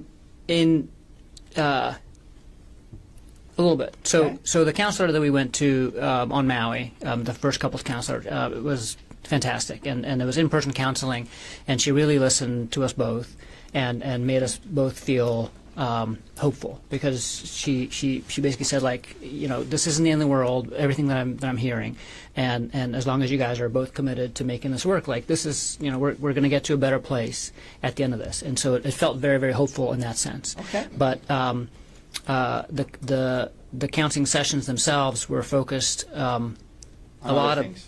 on other things, Okay. and then also on, like, general kind of relationship building things. All right. So in heading those now, first few months. in February, heading towards March. Overall, how after I guess they're in counseling for a little bit, and overall, how were things going? Good, actually. I mean, I felt really hopeful, and in kind of hindsight, I would describe it as taking Tylenol when you're sick, right? It makes you feel better. It's not actually addressing the illness. It's not actually, you're not doing anything about the disease itself, but it felt better because we were learning, communication techniques. We were doing a bunch of exercises to kind of define what we wanted our relationship to be like at the end of this, and things like that. And you we weren't were really also you mentioned not talking too much about the affair at home. yeah, and so we weren't allowed to talk about the affair at home either, so it kind of made home life easier, Okay. and in that sense too. Let me ask you this: heading into March, were you still committed to trying to make this work? Yes. Heading into March, were you still hoping that you guys could work through it? Yeah. So now we're into March, and as we've learned, Arielle's birthday is in March. The trip to Oahu, how did it come up? I have to schedule my vacation basically 1 year in advance. So we plan vacation as a group, and we have to cover a bunch of different sites and stuff. And so we have like a vacation lottery like a year in advance. And so I had the week off of her birthday already. Oh, you had scheduled from before? You'd scheduled your vacation around her birthday? Yes. Okay. And so I had the week off for her birthday. That's one of the weeks that I had gotten off, and I always do that. I try to get her birthday off and my birthday off and things like that. So I asked her, what do you want to do? And she said, well, we don't have to do anything, but I've never been to Oahu. I would like to go Oahu at some point. It doesn't have to be this trip, but Okay, let me stop you there. So the concept of going on a staycation to Oahu was first floated by who? by her. Okay. But to be fair, she said, but we don't need to do it. I don't know if it's the right Right. time. And what did you say in response to that? I said, I mean, there's no reason not to. I have the time off, and she could take the time off, and Did you think it would be a healthy thing for you guys to do, given everything you've just been through the last couple of months? yeah, I thought it was great. We had just been to California for a week with the kids, and that went really well. And so we had taken like a nice family trip, and it just seemed like it would be nice to take a couple's weekend away. Had you forgotten about the affair and Mr. Miller or anything like that? Not at all. Okay. But you were still hopeful and working towards a better place. Yes. And you thought the trip might be a good part of that. Yeah. Okay. So she brings it up. She says maybe it doesn't have to be now, but you say, no, let's do it. And do you start to plan the trip? Yeah, I do. What day were you guys going to get to Oahu? Sunday. And what airline were you going to? Well, you flew over on an airline, obviously. Mm-hmm. Yes. From the Maui airport. Yeah, I can't remember which airline. Okay. But from the Maui airport. Yeah, from Maui to Oahu. Did you and Arielle check bags or carry on? Just carry on. Did you go through the TSA checkpoint with her and your carry-on bags? Yes. Were there any problems going through the TSA checkpoint? Not at all. No, the bags weren't searched or anything. You land on Oahu on Sunday now, I think you said? Sunday morning. Sunday morning. What was planned for the first day? The first day, we were gonna do like a couples spa therapy, like a couples massage, at the hotel, Okay. and then just walk around Waikiki and shop and just kind of explore Waikiki. And was that what you guys did? Yes, And how'd it go? it went great. Yeah. 1 second, Your Honor. This is 172. Your Honor, may I approach with what's been marked as Defense Exhibit 172? Yes. Okay, I want to show you this Gerhardt, you recognize that? Yes. What is that a photo of? It's a photo of us at the hotel. Okay, on the day, this, at the top it says March 23rd. Does this look like it was the day you guys got there? Yeah, this is right after we got there. Fair and accurate depiction of how you guys looked that day you got there? Yes. Your Honor, could I please move into evidence defense 172? Mr. Garner, No objection. was it marked for identification as defendant's exhibit 172 is received into evidence? Could we please publish? Okay. Could we zoom in on the photo, Mr. Darks, please? Okay. So this is the day before March 24th, right? Yes. You guys had a good day? Yes? Yes. Okay. Did you plan this trip on Oahu to try and kill your wife? No. Were you trying to do something nice for her birthday? Yes. Okay. Okay, we can take that down.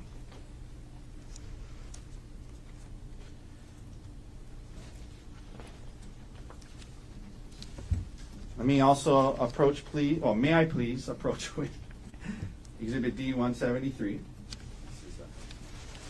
Okay, may I approach, Your Honor? Yes. I'm going to show you this. What is that a photograph of? That's a photo of us in the hotel room. Okay. On the 23rd of March. Yes. Is it a fair and accurate depiction of how you guys looked the day before this incident? Yes. All right. Your Honor, I'd move to admit D 173. Mr. Garner, No objection. was it marked for identification as defendant's exhibit D 173 is received into evidence? May we please publish? Yes. Zoom in again. Is this the hotel room you guys are in? Yes. Okay, and it's the day before the hike, yes? Yes. Okay. All right. We can take that now. Did you go to dinner the first night? Yes. Second day you guys are going to be there. Were you planning on going on a hike? Yes. And why? Why a hike? How did that come up? Tell us about that. Is that something you guys would do often? Tell the jury about that, hiking. Yeah. So we would hike often, and we would travel often too. So we pretty much wherever we went, we typically would hike at some point during the trip. And we weren't like crazy campers or anything like that. So we wouldn't do like a bunch of overnight things, but we like to do Okay. hikes. And she also wanted to see Oahu, and so I was looking for hikes that we could do that would kind of show the island. Okay. And I'll get back to the particular hike and why you chose that one. But did Arielle enjoy hiking? Yes, Something you guys did all the time? all the time. Okay. I believe D-156 is in evidence. May I publish D-156, Your Honor? Please. Okay. Can we zoom in on that photo? So is that Yeah, that's at Iao on Maui. okay? And that's a hike you guys would do. It's like a secret hike behind the Iao monument that you can Okay. do if you know where it is. Some steep cliffs here and there? A lot of them, yeah. Okay. All right, we can take that down. You know, there was testimony about how the hikes that day on the Pali Puka Trail, it made her feel uncomfortable, Arielle. Had you guys been on hikes or activities before with equal or greater heights and cliffs? Definitely. Did you guys ever go bungee jumping? We did. Okay. Tell the jury about that, where that was and what that was like. Yeah, so we got engaged in South Africa. We did a 2-week trip there and met a lot of my family and friends and did a lot of sightseeing and got engaged. And as part of that trip, What was the bungee jumping? we went bungee jumping. Off of what? It's called Blokran's Bridge. It's a bridge that spans a beautiful canyon in South Africa, and it's a 700-foot bungee jump. It's one of the tallest bungee jumps, Okay. one of the tallest commercial bungee jumps in the world. And Arielle did that? Yes. Could we please also pull up Exhibit D-149? That's already in evidence. Let's let the clerk confirm it. Please. Okay, thank you. Would you guys go ziplining? Or Yes. had you gone ziplining? Yes. Okay. Yeah, that's Costa Rica. That's in Costa Rica? Costa Rica? Yes. Okay. We can take that down. In your entire relationship, when you know there were, whether it would be bungee jumping, the hikes with steep cliffs, ziplining, Had she ever expressed any concern about hikes before? We are both very cautious people, and we stay safe, and so we don't end up going close to the edge. Our friend Gianna likes to go and pose for crazy pictures, and we didn't pose for the super crazy pictures, but we would always do the hikes and without any concern. Okay. As Even long as- ones with steep drop-off. Yes, for sure. Okay. Now, there was testimony from Detective E. Numa about some of the searches you did on hikes. And first of all, there was some searches in there about Maui hikes. Why were you searching hikes about Maui in that early March time period? I was looking for hikes on Oahu, and then while I was looking at hikes, I just started kind of looking at hikes that I had meant to look up in Maui too. We hiked a lot on Maui, and we had done all of the kind of the ones that are easier to find out about, and so we were talking to a bunch of people that are from Maui and getting recommendations for hikes. And so when I was looking up hikes, I was looking up some of the Maui hikes as well. I also looked up some hikes on Kauai that I'd heard about that I wanted to do in the future. Did you also hike with Emile? All the time. Okay. On Maui? On Maui, yeah. He loved hiking and jumping off waterfalls. Okay. So you do the research. Do you come across the Pali Puka hike? Yes. And what did you learn about it, and why did you choose that one? What were the things that made you choose that one over the other ones that you researched? It just seemed like a really cool spot that you end up in, where there's this hole in the mountain that you can look through and take pictures. And the hike itself seemed fun because it provided a bunch of great views, but it was also kind of close to Waikiki, and it wasn't too long of a hike. Why did it matter if it was really long or not? We didn't want to spend the whole day out, so we were only going to be here from Sunday to Tuesday, and so Monday was our only the only day that we were here the whole day, and we wanted to hang out by the pool for So part was of the the plan, go on this kind of shorter hike and then go hang out at the pool the rest of the day? Yeah. Did you also make a dinner reservation at Yes. Fete Yes. for that night? Yes. Did you explain to Ari ahead of time that you had found this Pali Puka hike? Yes. Did you tell her a little bit about it? Yeah. Did she object to it in any way? No, not at all. She sounded excited. Excuse me? She sounded excited. Okay, second day. Now, you said the plan was short hike, spend some time at the pool, go to dinner. Let's talk about that day. So that was that her birthday, we've heard? Yes. So you guys wake up, and already in evidence is States Exhibit 133. May we publish that, Your Honor? Yes.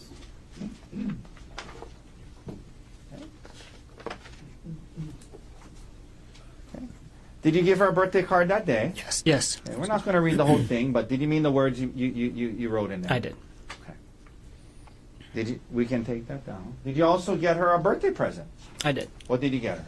It was a necklace, like a Koa wood silver necklace. Okay. You wake up. What do you do before heading out to the hike? We had breakfast at the hotel, and then next door to the hotel was a bakery where we got some coffee and some pastries. Okay. May I approach with D175? Yes. What is this a photo of?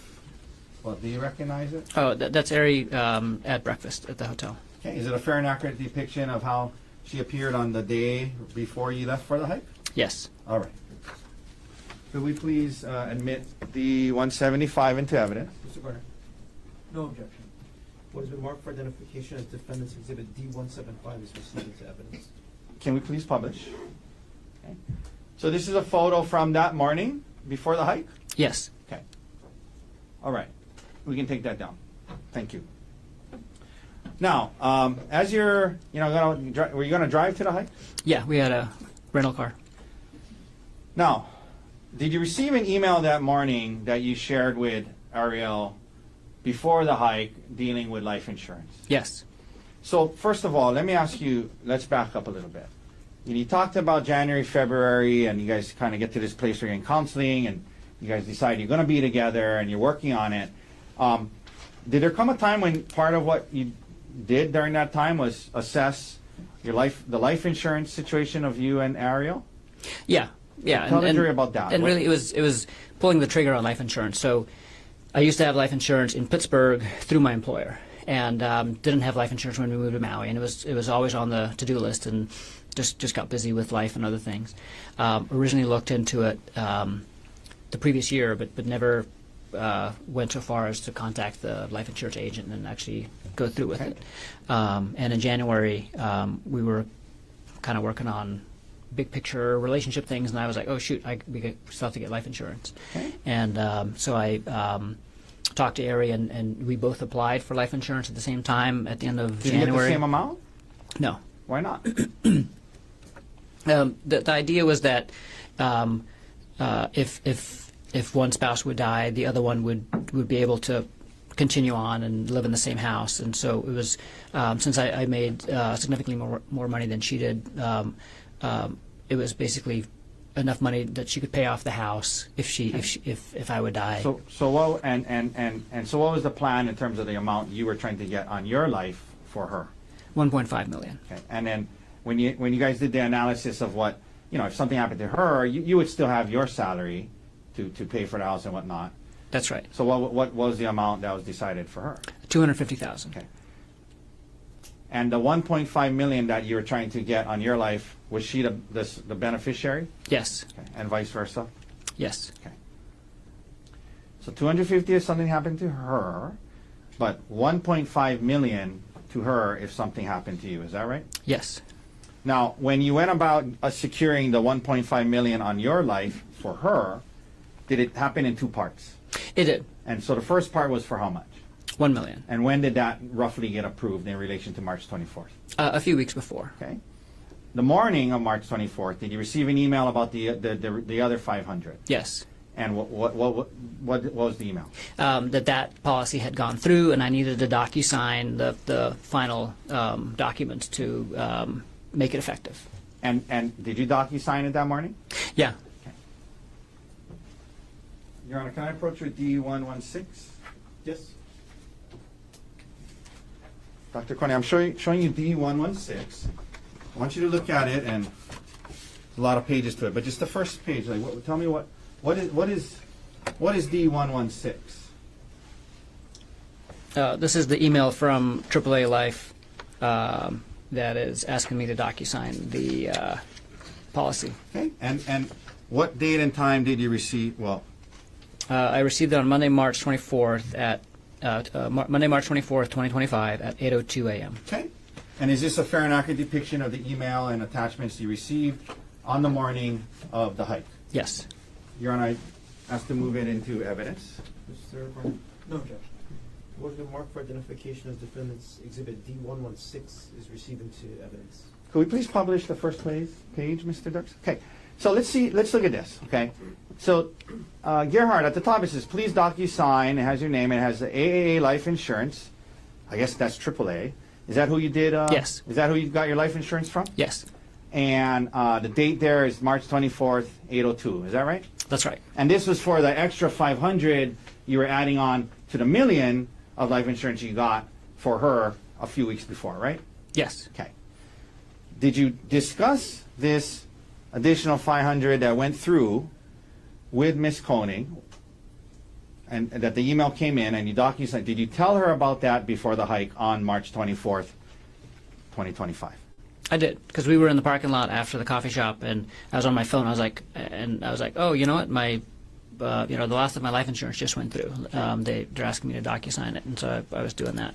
All right, we can take that down. Just want to let her know that I'm not like just texting or something, like, because we were out together. Okay. So you were telling her what it was that you were looking at. You're nodding your head. Is that a yes? Yes. Thank you.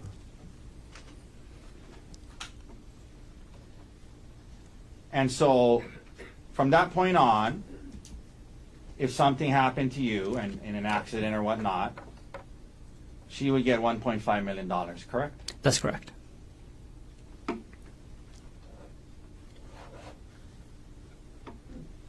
You guys drive up to the Pali Lookout after that? Yes. you get to the parking lot. Was it crowded when you got there? It was. Did you guys go? What did you guys do first after you parked? We went to go. Actually, I think she went to the restroom first. And the porta potty? No, there's a bathroom Okay. at the lookout, Okay. and then we went to the lookout. You went to the lookout. Now, Ms. Konig testified about this thing about how it looked like they were hikers trying to find a trailhead, and then you said, oh, wait, we want to be alone. Did that happen? No. How hard is it to find the trailhead? It's not hard if you know where it is. It's not marked with a sign or anything, but it's right behind the bright blue porta potties, and there's a permanent rock wall, and it's like rock, like kind of almost like an altar right there. So if you know what to look for, it's really easy to find. After looking at the lookout, did you guys start the hike? Yes. You head up the trail, and as you're heading up the trail, did you guys stop and take any photos? Yes. Okay, and can we? I believe S-131 is in evidence. Could we publish it? Let's just let the court confirm. Yes. Okay, thank you, Your Honor. Okay, so is this a photo that was on right after you, kind of shortly before you? I mean, right when you started the hike? It was. Yes. And who posted that? Ari did. Okay. Okay, let's take that down. Now, you're continuing on the hike. What happens at some point? Well, did something happen that led to an argument? Yes. Tell the jury what happened that led to an argument. Well, first of all, how far up into the hike was it? Not very far. Just like 5 minutes. Like after about 5 minutes of hiking, you get to a part where it flattens out a bit, and the edge isn't, like the cliffside isn't open, but there's a couple of spots where you can get to the cliffside if you wanted to. So we're kind of still in that area, the same area that picture was taken. Okay. And Ari says, "Hey, I need to talk to you about something. I'm working on this project with Jeff Miller, and I'm going to need to travel with him again, and I need you to be okay with that. Is that okay?" Okay. And so she was kind of telling you like, hey, there's just things at work going on. I need you to be okay with this. And asking you to trust her. Yes. Okay.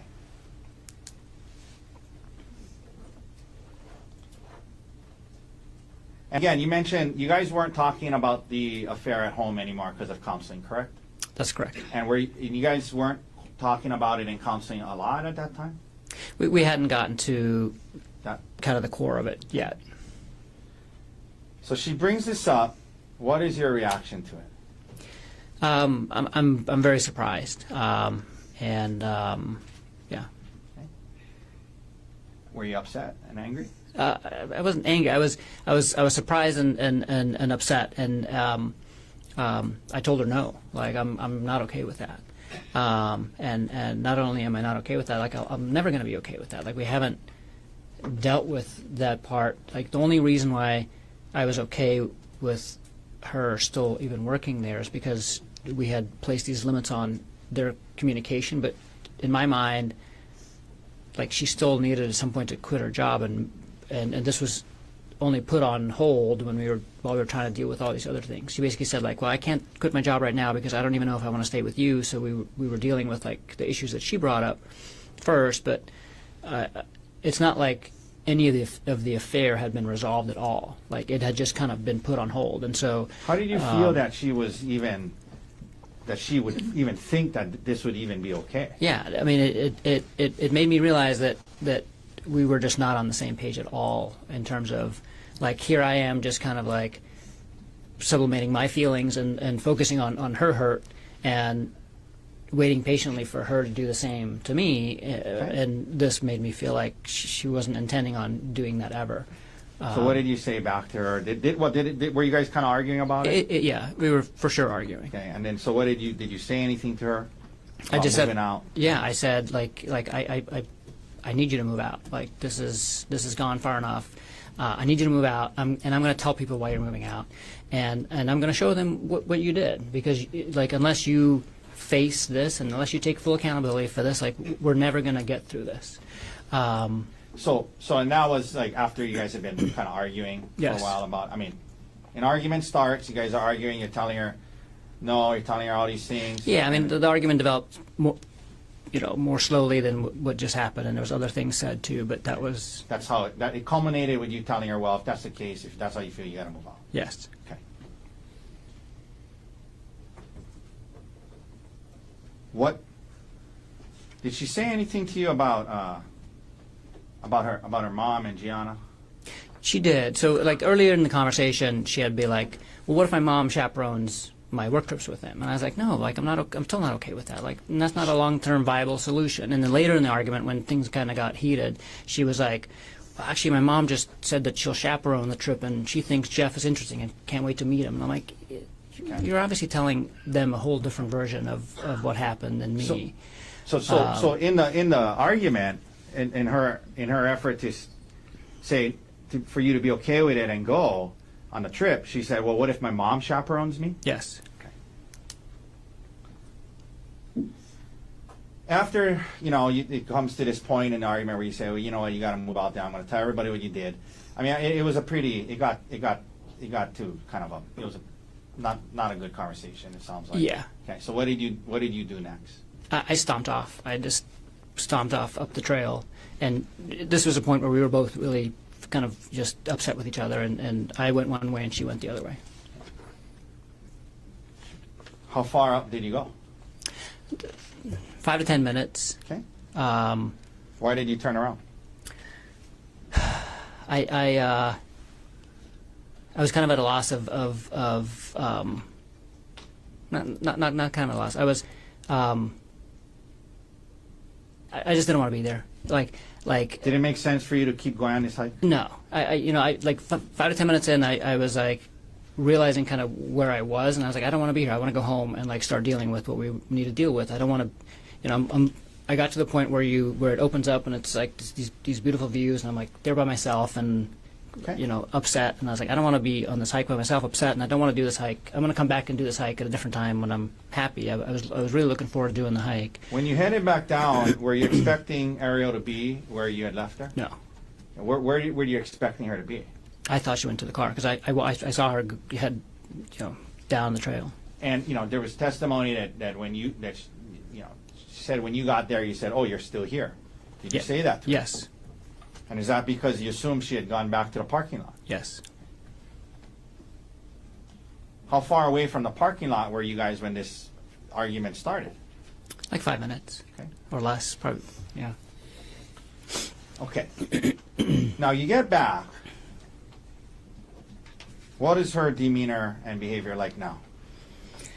Like a 180 reversal, basically. So she was like extremely apologetic, and said, basically, I'm so sorry. You're right. Like, I need to take accountability, and like, let's just, not ruin the day. I don't want to ruin the day. I don't want to ruin our trip, and let's keep talking about this in therapy. Okay. And she said, like, I won't travel with Jeff. Did you guys end up taking a selfie? Yeah. First, she was like, again, like almost manic, like super happy, and was trying to basically, get me to be in a better mood. And she was like, I'm gonna climb this tree, take pictures of me in this tree. And so she handed me her phone, and I took some pictures of her in the tree. And then after that, she said, let's take a selfie by the cliff's edge. That was her idea. Yes, Okay. Did you guys take one? we did. And what happened after that? Right after the selfie, I just remember kind of staying at the edge there and looking over the edge and just kind of still in thought about everything that had just happened and what's going on. And then I felt like a shove, Okay. and I was almost pushed over the edge. Okay. You felt a shove. Okay. Who shoved you? Ari did. What did you do right after that? Barely caught myself and turned around and looked at her and was like, what the fuck was that? Like, Okay. Turned around and it was like what like was like kind of in shock, like what the fuck was that? yes. Okay. And then did you move towards her? Yeah, I did. I was like, just asking her, like, what was that? And started walking towards her. Okay. Because at this point, she was like 5 or 10 feet away from me. Okay. So you walk towards her, and you mentioned when you're walking towards her, where were your hands? Out. Okay. Now, did you get close to her? Yes, eventually, yeah. Well, And by the way, when you start walking towards her, is she saying anything? not initially, but I turn around and I'm asking her, like, what the hell's, what the fuck just happened and what's going on. And as I'm starting to walk towards her, she starts yelling. She starts yelling. Yeah, help me, help me. Okay. And then what happens? And then I just keep walking to her, like, what are you doing? Were you And I telling get, her, like, why are you screaming? yeah, what are you doing? And I get to her and I'm like, touching her, just putting my hands on her arms. And I was like, what are you doing? What's going on? What happens then? She keeps yelling, and she kind of grabs my wrists and throws herself on the ground and pulls me down with her. So now you guys are on the ground? Yes. Okay. When you're on the ground, what starts to happen?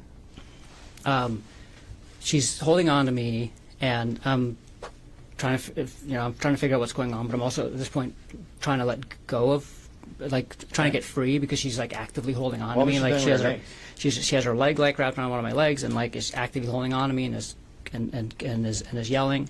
And so I'm trying to, get free, and I get my one arm free, and I try to use it to get my other arm free, and she grabs me by the testicles. Okay. And Let me stop you there. Did you ever, in the course of this whole thing you described so far, ever try to pull her towards, push her off, or drag her towards the cliff's edge? no, not at all. Okay. So you guys you're on the ground. She's kind of holding on to you. You guys are. Would you just kind of like a scuffle going on? Yes. Okay. And her legs wrapped around you. Yes. You mentioned we got right up to the point where you said she grabbed your testicles. Is that right? Yes.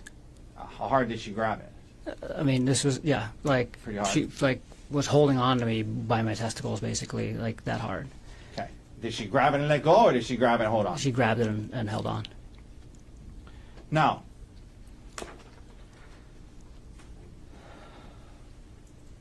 what happens after she does that? Then I try to free my testicles, and so I'm, like, thrashing with and I get both hands free, and I'm trying to get her to let go of my testicles, and then she hits me with a rock on the side of the face. Okay. So she's holding on to your testicles. You're kind of focused on that, obviously, and then at some point while you're focused on that, you And it happened all really fast. Yeah. But yeah, That's I'm glad you raised that up. Was this like happening slowly, where you had it time all to happened within, like, I mean, probably less than a minute, maybe quickly? slightly more than a minute, but I mean, 2 minutes or something. but you weren't timing it. From the moment that, like, we were on the ground and she was grabbing my testicles, was like It happened quickly. everything after the grabbing of the testicles happened very quickly. Okay. And you weren't timing it or anything. No. This is just your estimate. Okay. So now she's holding on to you. She's squeezing your testicles, and you kind of dealing with that. And she's on the ground, and you're kind of on top of her. Yes. Okay. And you said then you felt you got hit with the rock. Yes. Where'd you get hit? On the left side of my face. How many times? She kept doing it. The first blow she landed really well, and after that I was able to block Okay. fairly well. She did, like, land a couple more, but not as bad as the first one. Does she still got your testicles? Yeah, so she's, like, holding my testicle and just, like, Okay. hitting me like this. And now do you stop dealing with your I'm testicles? just and- focused on the rock at this point. Okay. Yeah, Okay. yeah, Did it hurt when you got hit with the rock? you did. Could we publish what's in evidence as Exhibit D30, Your Honor? Yes. Okay. Okay. Gerhardt, is this where you got hit with the rock? Yes, Is that the area? yes. All right. We can take that down. Now, you get hit with the rock. Explain to the jury what happens next and why. I was able to wrestle the rock out of her hand. Does she still have your testicles? Yes, Still squeezing them? yes.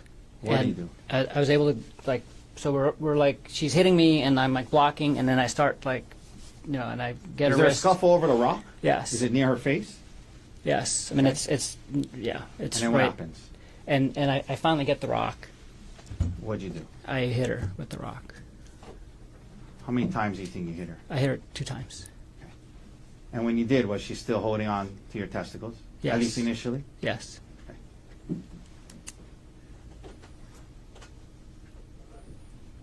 Why did you hit her? Why did you react that way? Just on instinct to defend myself. Okay. How fast was this all happening? Pretty fast? Really fast. Okay.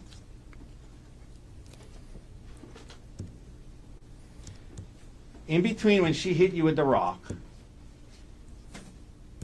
and in between the time she hit you with the rock and when you hit her with the rock, were you able to safely retreat and get away from her? No. Okay. Why not? She was holding on to me. Including your testicles? Yes.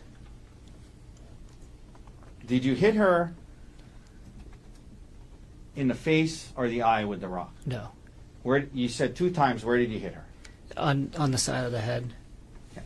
So we've seen these photos of the stellate laceration. You caused that by hitting her, right? Yes. Okay. Did you continue to hit her after those 2 hits? No. And why not? Because she stopped fighting. She let go of my testicles, and I was Okay. able to stand up. And then you stopped. Yes. You know, there was testimony about the 2 witnesses. Did you stop hitting her because the witnesses showed up? No. I didn't know that they were there until after I stood up. Did you see blood? Yes. Was there a lot of blood? There was a lot of blood. Did you see her kind of scoot down towards the witnesses? Yes. Did you try to stop her in any way? No. You let her get to them. Yes. Did you hear her yelling to the witnesses, he's trying to kill me? Yes. Gerhardt, did you have any syringes on the mountain that day? No. Did you try to poke her or stab her with any syringes? No. Okay. Now, Gerhardt, she scoots away. She's now with the 2 witnesses. You see a lot of blood. What do you physically do next? I'm just in a daze, and I just kind of watch her crawl away and then leave with the other 2 hikers. Okay, she got the hikers. What do you do next? Was her bag and your bag there? Yeah, so I just kind of reflexively gathered up all of our stuff, and then I start walking up the trail. Let me ask you this. At this point, immediately following what just happened, you saw, you guys had this scuffle. You saw a lot of blood. What was your state of mind and emotional state like right now, right at this point that we're at? Severe emotional distress. How did you feel at that time about the fact that you had responded and defended Horrible. yourself? Let me finish the Horrible. question. Sorry. How did you feel about the fact that you, even though you say it was, you were defending yourself, how did you feel about that she was bleeding? I felt horrible. Okay. Did you ever plan on hurting her that day? No. Did you ever want to hurt her that day? No. You reacted to defend yourself in the heat of that moment. You said yes? Yes. But did you still feel bad about it? Yes.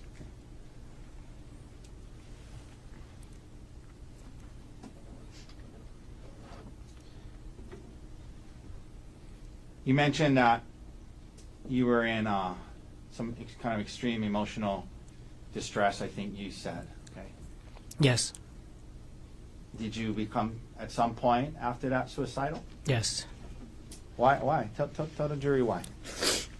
To the best of your understanding.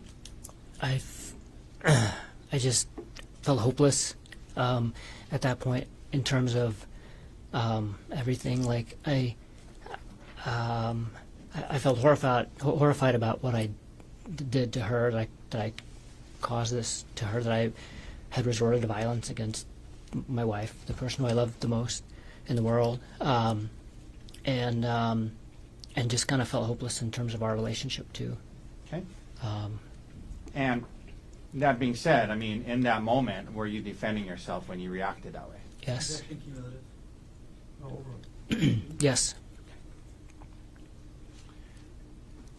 What did you do next? Now you're heading up the hill. What do you do next? I just kind of kept walking up and kind of got to the same place that I had made it the last time, where the trail opens up and you're finally on the ridge, and Were you thinking about jumping? I'd already decided. I decided to jump, and kind of last second was made the decision to call Emile just to say goodbye. Okay. So this incident happens. You talked about the emotional state you were in. Did you believe your marriage was over? Yes. Did you believe you heard her yelling to the other people that he's trying to kill me? Yes. You saw how bloody she was. Yes. Did you believe that your career could be over? Yes. Did you you became suicidal? Who's the one person in the world you wanted to call My son Emile. before you jumped? Yes. Were you in a good state of mind when you made that call? No. How do you feel about the fact that you put him in that position and made that call to him? So many feelings because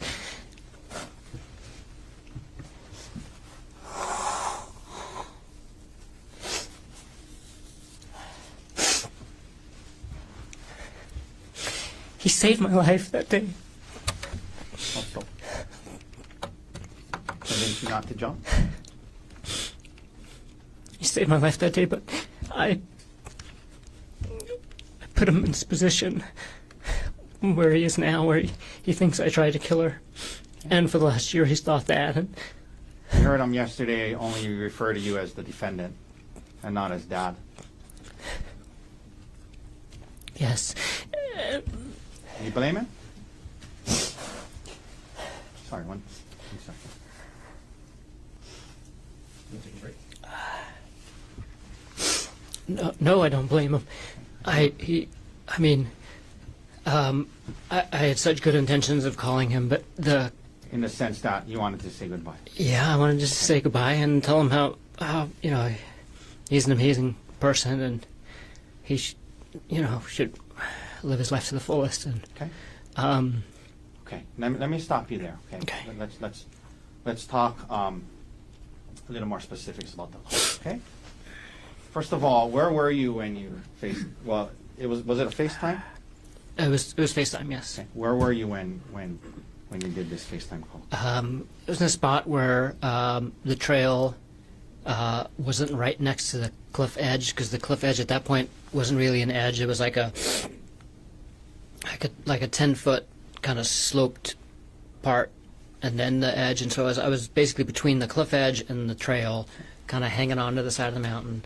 Was it a pretty kind of steepish area? Yeah, very steep. And were you kind of like on the side of the mountain? Mm-hmm. So you gotta. Yes, sorry. Okay. And so just to be clear, the place you FaceTimed him from, was that the place that the incident took place? No. Okay. On the FaceTime, would it have looked like you were on kind of the edge of a mountain? Yes. Were you on speakerphone? Yes. I mean, like holding it where he could see your face? Yes. Now, And I showed him the view and where I was. Like, there was testimony from police officers that it was a windy day and notoriously windy area. Do you recall it being pretty windy that day? it was windy, yeah, up there. So you're on the side of a cliff, mountain.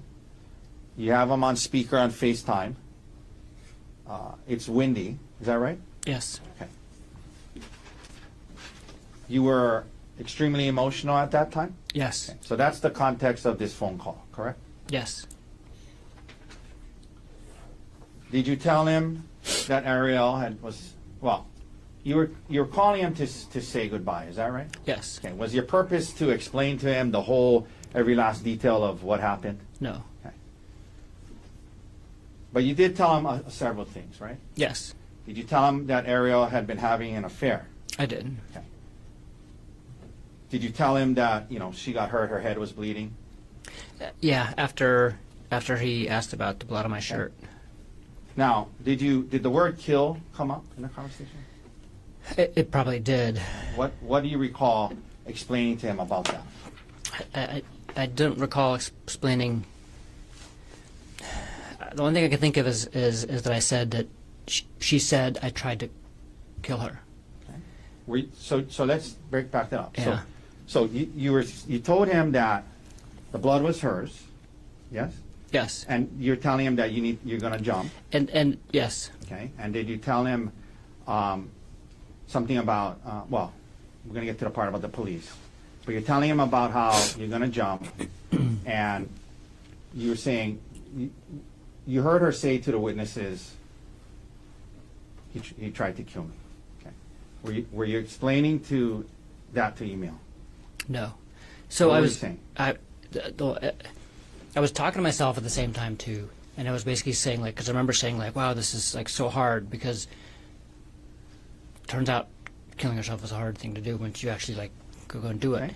And so I was talking to him about saying goodbye and she had an affair and those things, but then I was also kind of talking to myself and I think I was saying to myself she said I tried to kill her. She said I tried to kill her.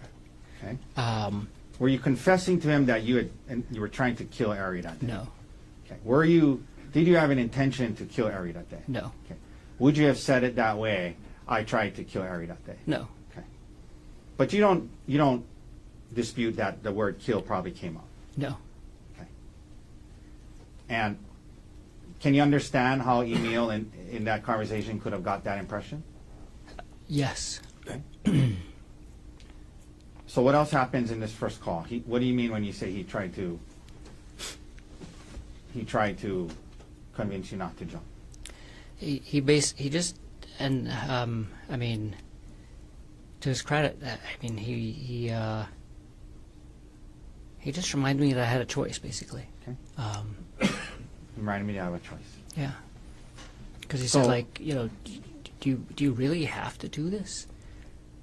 After that, you got off the phone with him. You didn't jump, right? No. Okay. There was a second call an hour later, Yes. and he testified that he was at his Ari's parents' house. Is that right? Yes. Okay. Now, during that call, did he tell you what he told to Ari's parents? Yes. What did he tell you that he told Ari's parents? He said, he said, I told them that you tried to kill Ari. And what was your reaction to that? I was like, why would you say that? And 'Cause then, you didn't mean that in the first call? right. Okay, so you're telling him why And did I you didn't, tell him? at that point I was so confused at why he would say that. Okay. And then what did you say to him after that? And then I said, I gotta go, I gotta get off the phone. And did you say to him, because you were going to kill yourself again? Yes. Did you say to him, I said, I never mind, I gotta think about this. I'm probably gonna kill myself. okay. Did you say something to him about, I got to go so the police won't find me? Yes. Okay. And what did you mean by that? Why were you trying to avoid the police? I didn't want my choice of killing myself taken away at that time until I had made the decision to either do it or not. Okay. While you were still deciding if you were going to kill yourself, you didn't want to be seized by the police. That's correct. Because once they seize you, you wouldn't be able to kill yourself. Yes. Okay.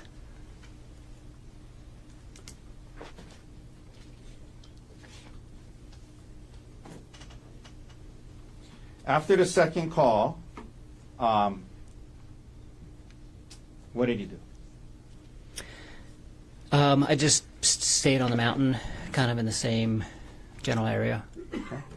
Were you actively moving around, dodging the investigators? Not really. I moved around a few times, but I mostly mostly just sat and actually was in and out of sleep most of the day. if like my recollection was that like a couple of hours had passed, and then I realized what time it was, Okay. and it was getting. Let me ask you this. getting There's dark. been some talk about Arielle's bag.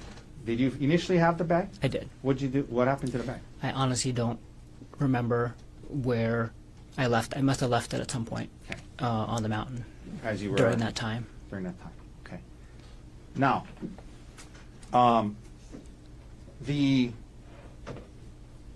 your bag that you had with you. Yes. What did you use that bag for? It's a little crossbody Patagonia bag, and it's the bag that I take to and from work and home every day. Okay. You mentioned walking to work. Do you walk to work? Not every day, but often, yes. And when you do walk to work, you bring that bag. When I walk to work and when I don't walk to work too. So this is the bag that I take into the hospital with me, and it has like my water bottle for the day, my sunglasses, snacks, Okay. paperwork for work, Okay. You mentioned you need paperwork and sometimes pens, pens. and yeah. Okay. Did Not you, not sometimes pen, always a pen. Okay. I that's like the one thing I have to leave in my house with because I'm writing all day long, recording all the cases that I do.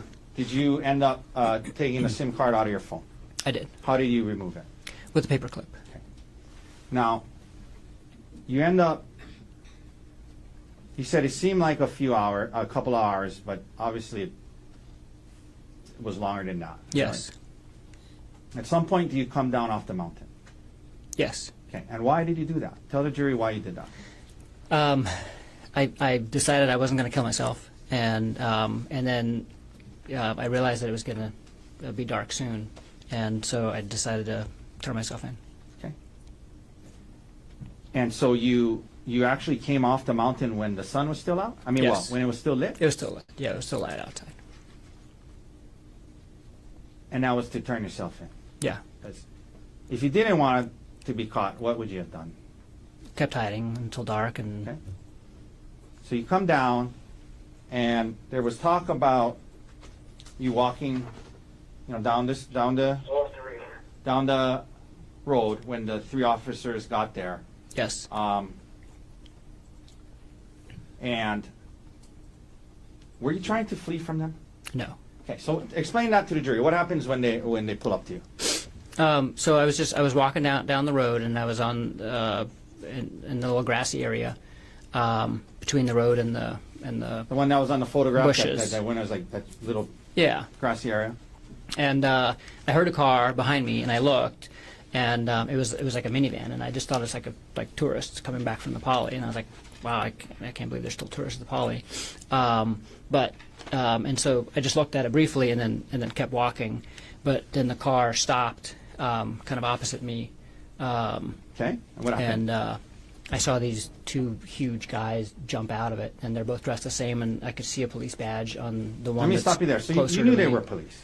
Yeah, immediately. Okay, and so what happens then? They yell, "Please get down on the ground." What'd you do? I lay down on the ground, like Now, what did they do? on the grass, in the grassy area. What did they do? They ran over to me and held me down and struck me several times Okay. and handcuffed me. Okay.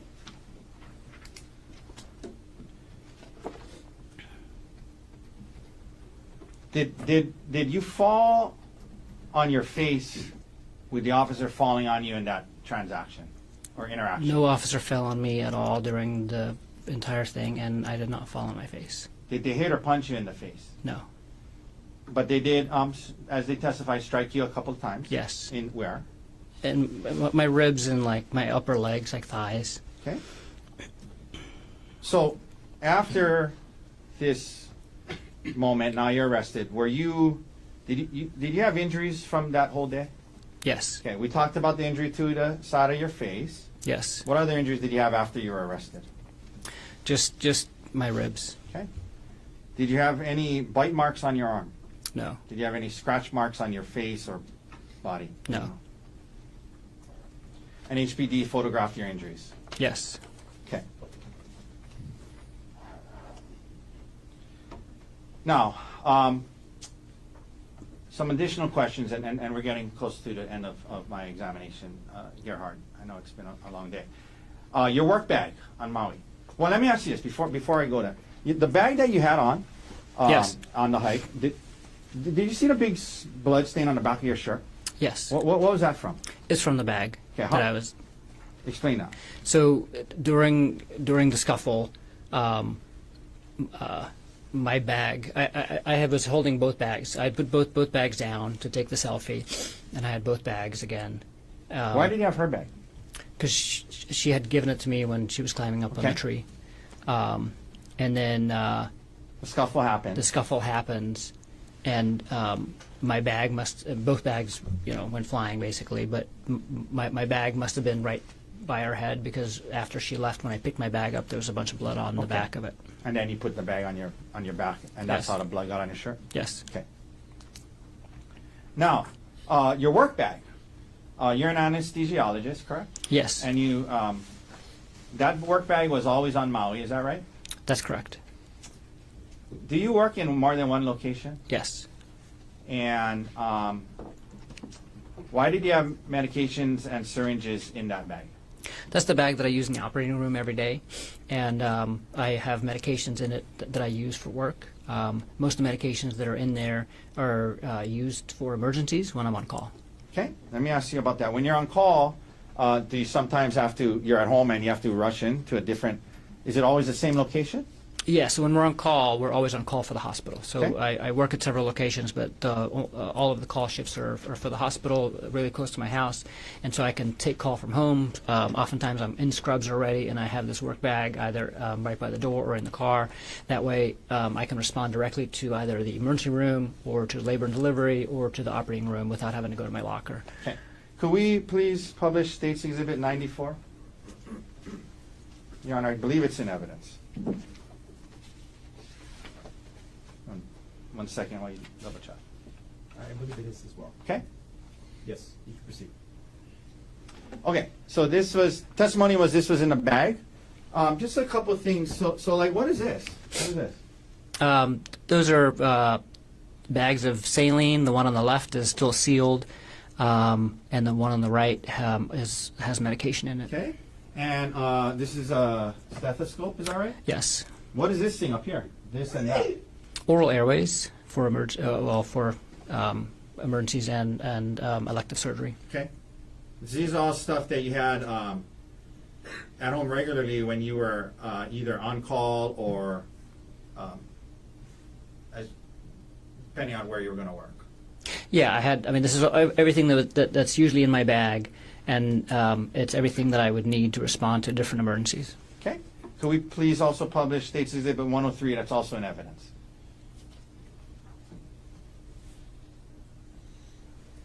Okay. This was also in your bag according to them. Is that your work ID? Yes. Okay.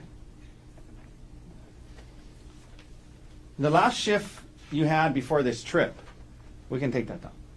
Where had you been working? At the hospital. Okay. Do you remember in what unit? Labor and delivery. Okay.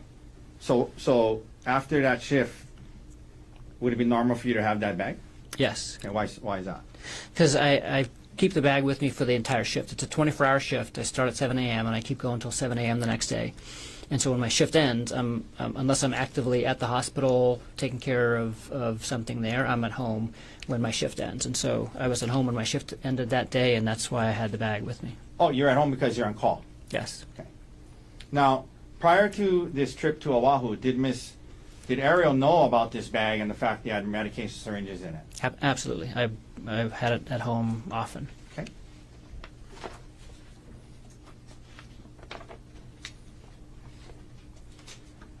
Now, just a few last questions, Gerhardt.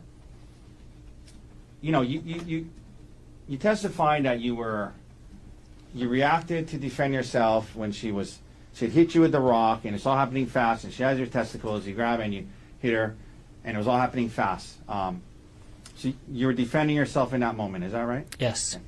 And did you stop as soon as she stopped? Yes. Okay. But you also said you felt horrible about it. Yes. Okay. Can you explain to the jury how those things can coexist?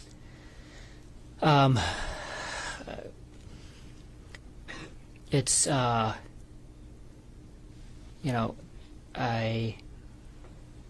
believe in the right to self-defense, right? but I mean, in the moment, it was kind of an impulse. It wasn't like a conscious, like, I'm going to analyze this from like a, you know, legal perspective. It was, but yet, the result of it was harm to my wife. Okay. How do you feel about that? That she's got hurt. Horrible. You've learned that she is filing for divorce and seeking full custody of your children, yes? Yes. Do you want joint custody? Yes. More than any. That's. Okay. And there's been testimony that you've been in custody, yes? Yes. Have you been able to speak with your 2 young boys from jail? No.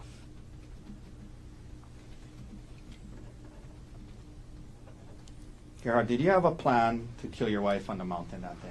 No. Did you try to throw her off a cliff? No. Did you try to stab her with syringes? No. When you hit her with the rock twice, why did you do it? In self-defense. Thank you. That's all the questions I have. Thank you, Mr. Otake. Mr. Barnard, can you take a cross-examination tomorrow morning? Can we approach, Your Honor?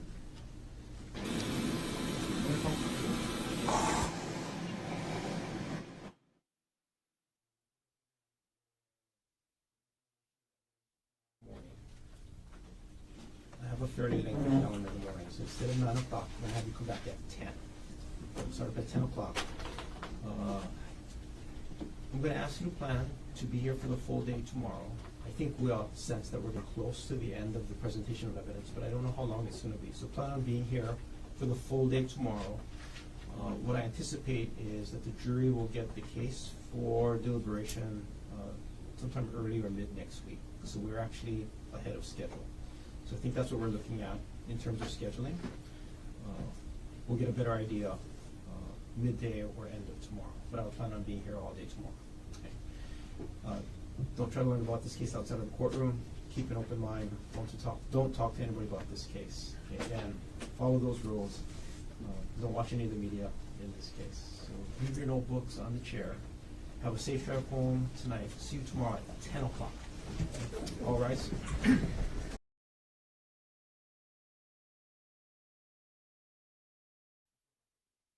No, not on the record. Thank you.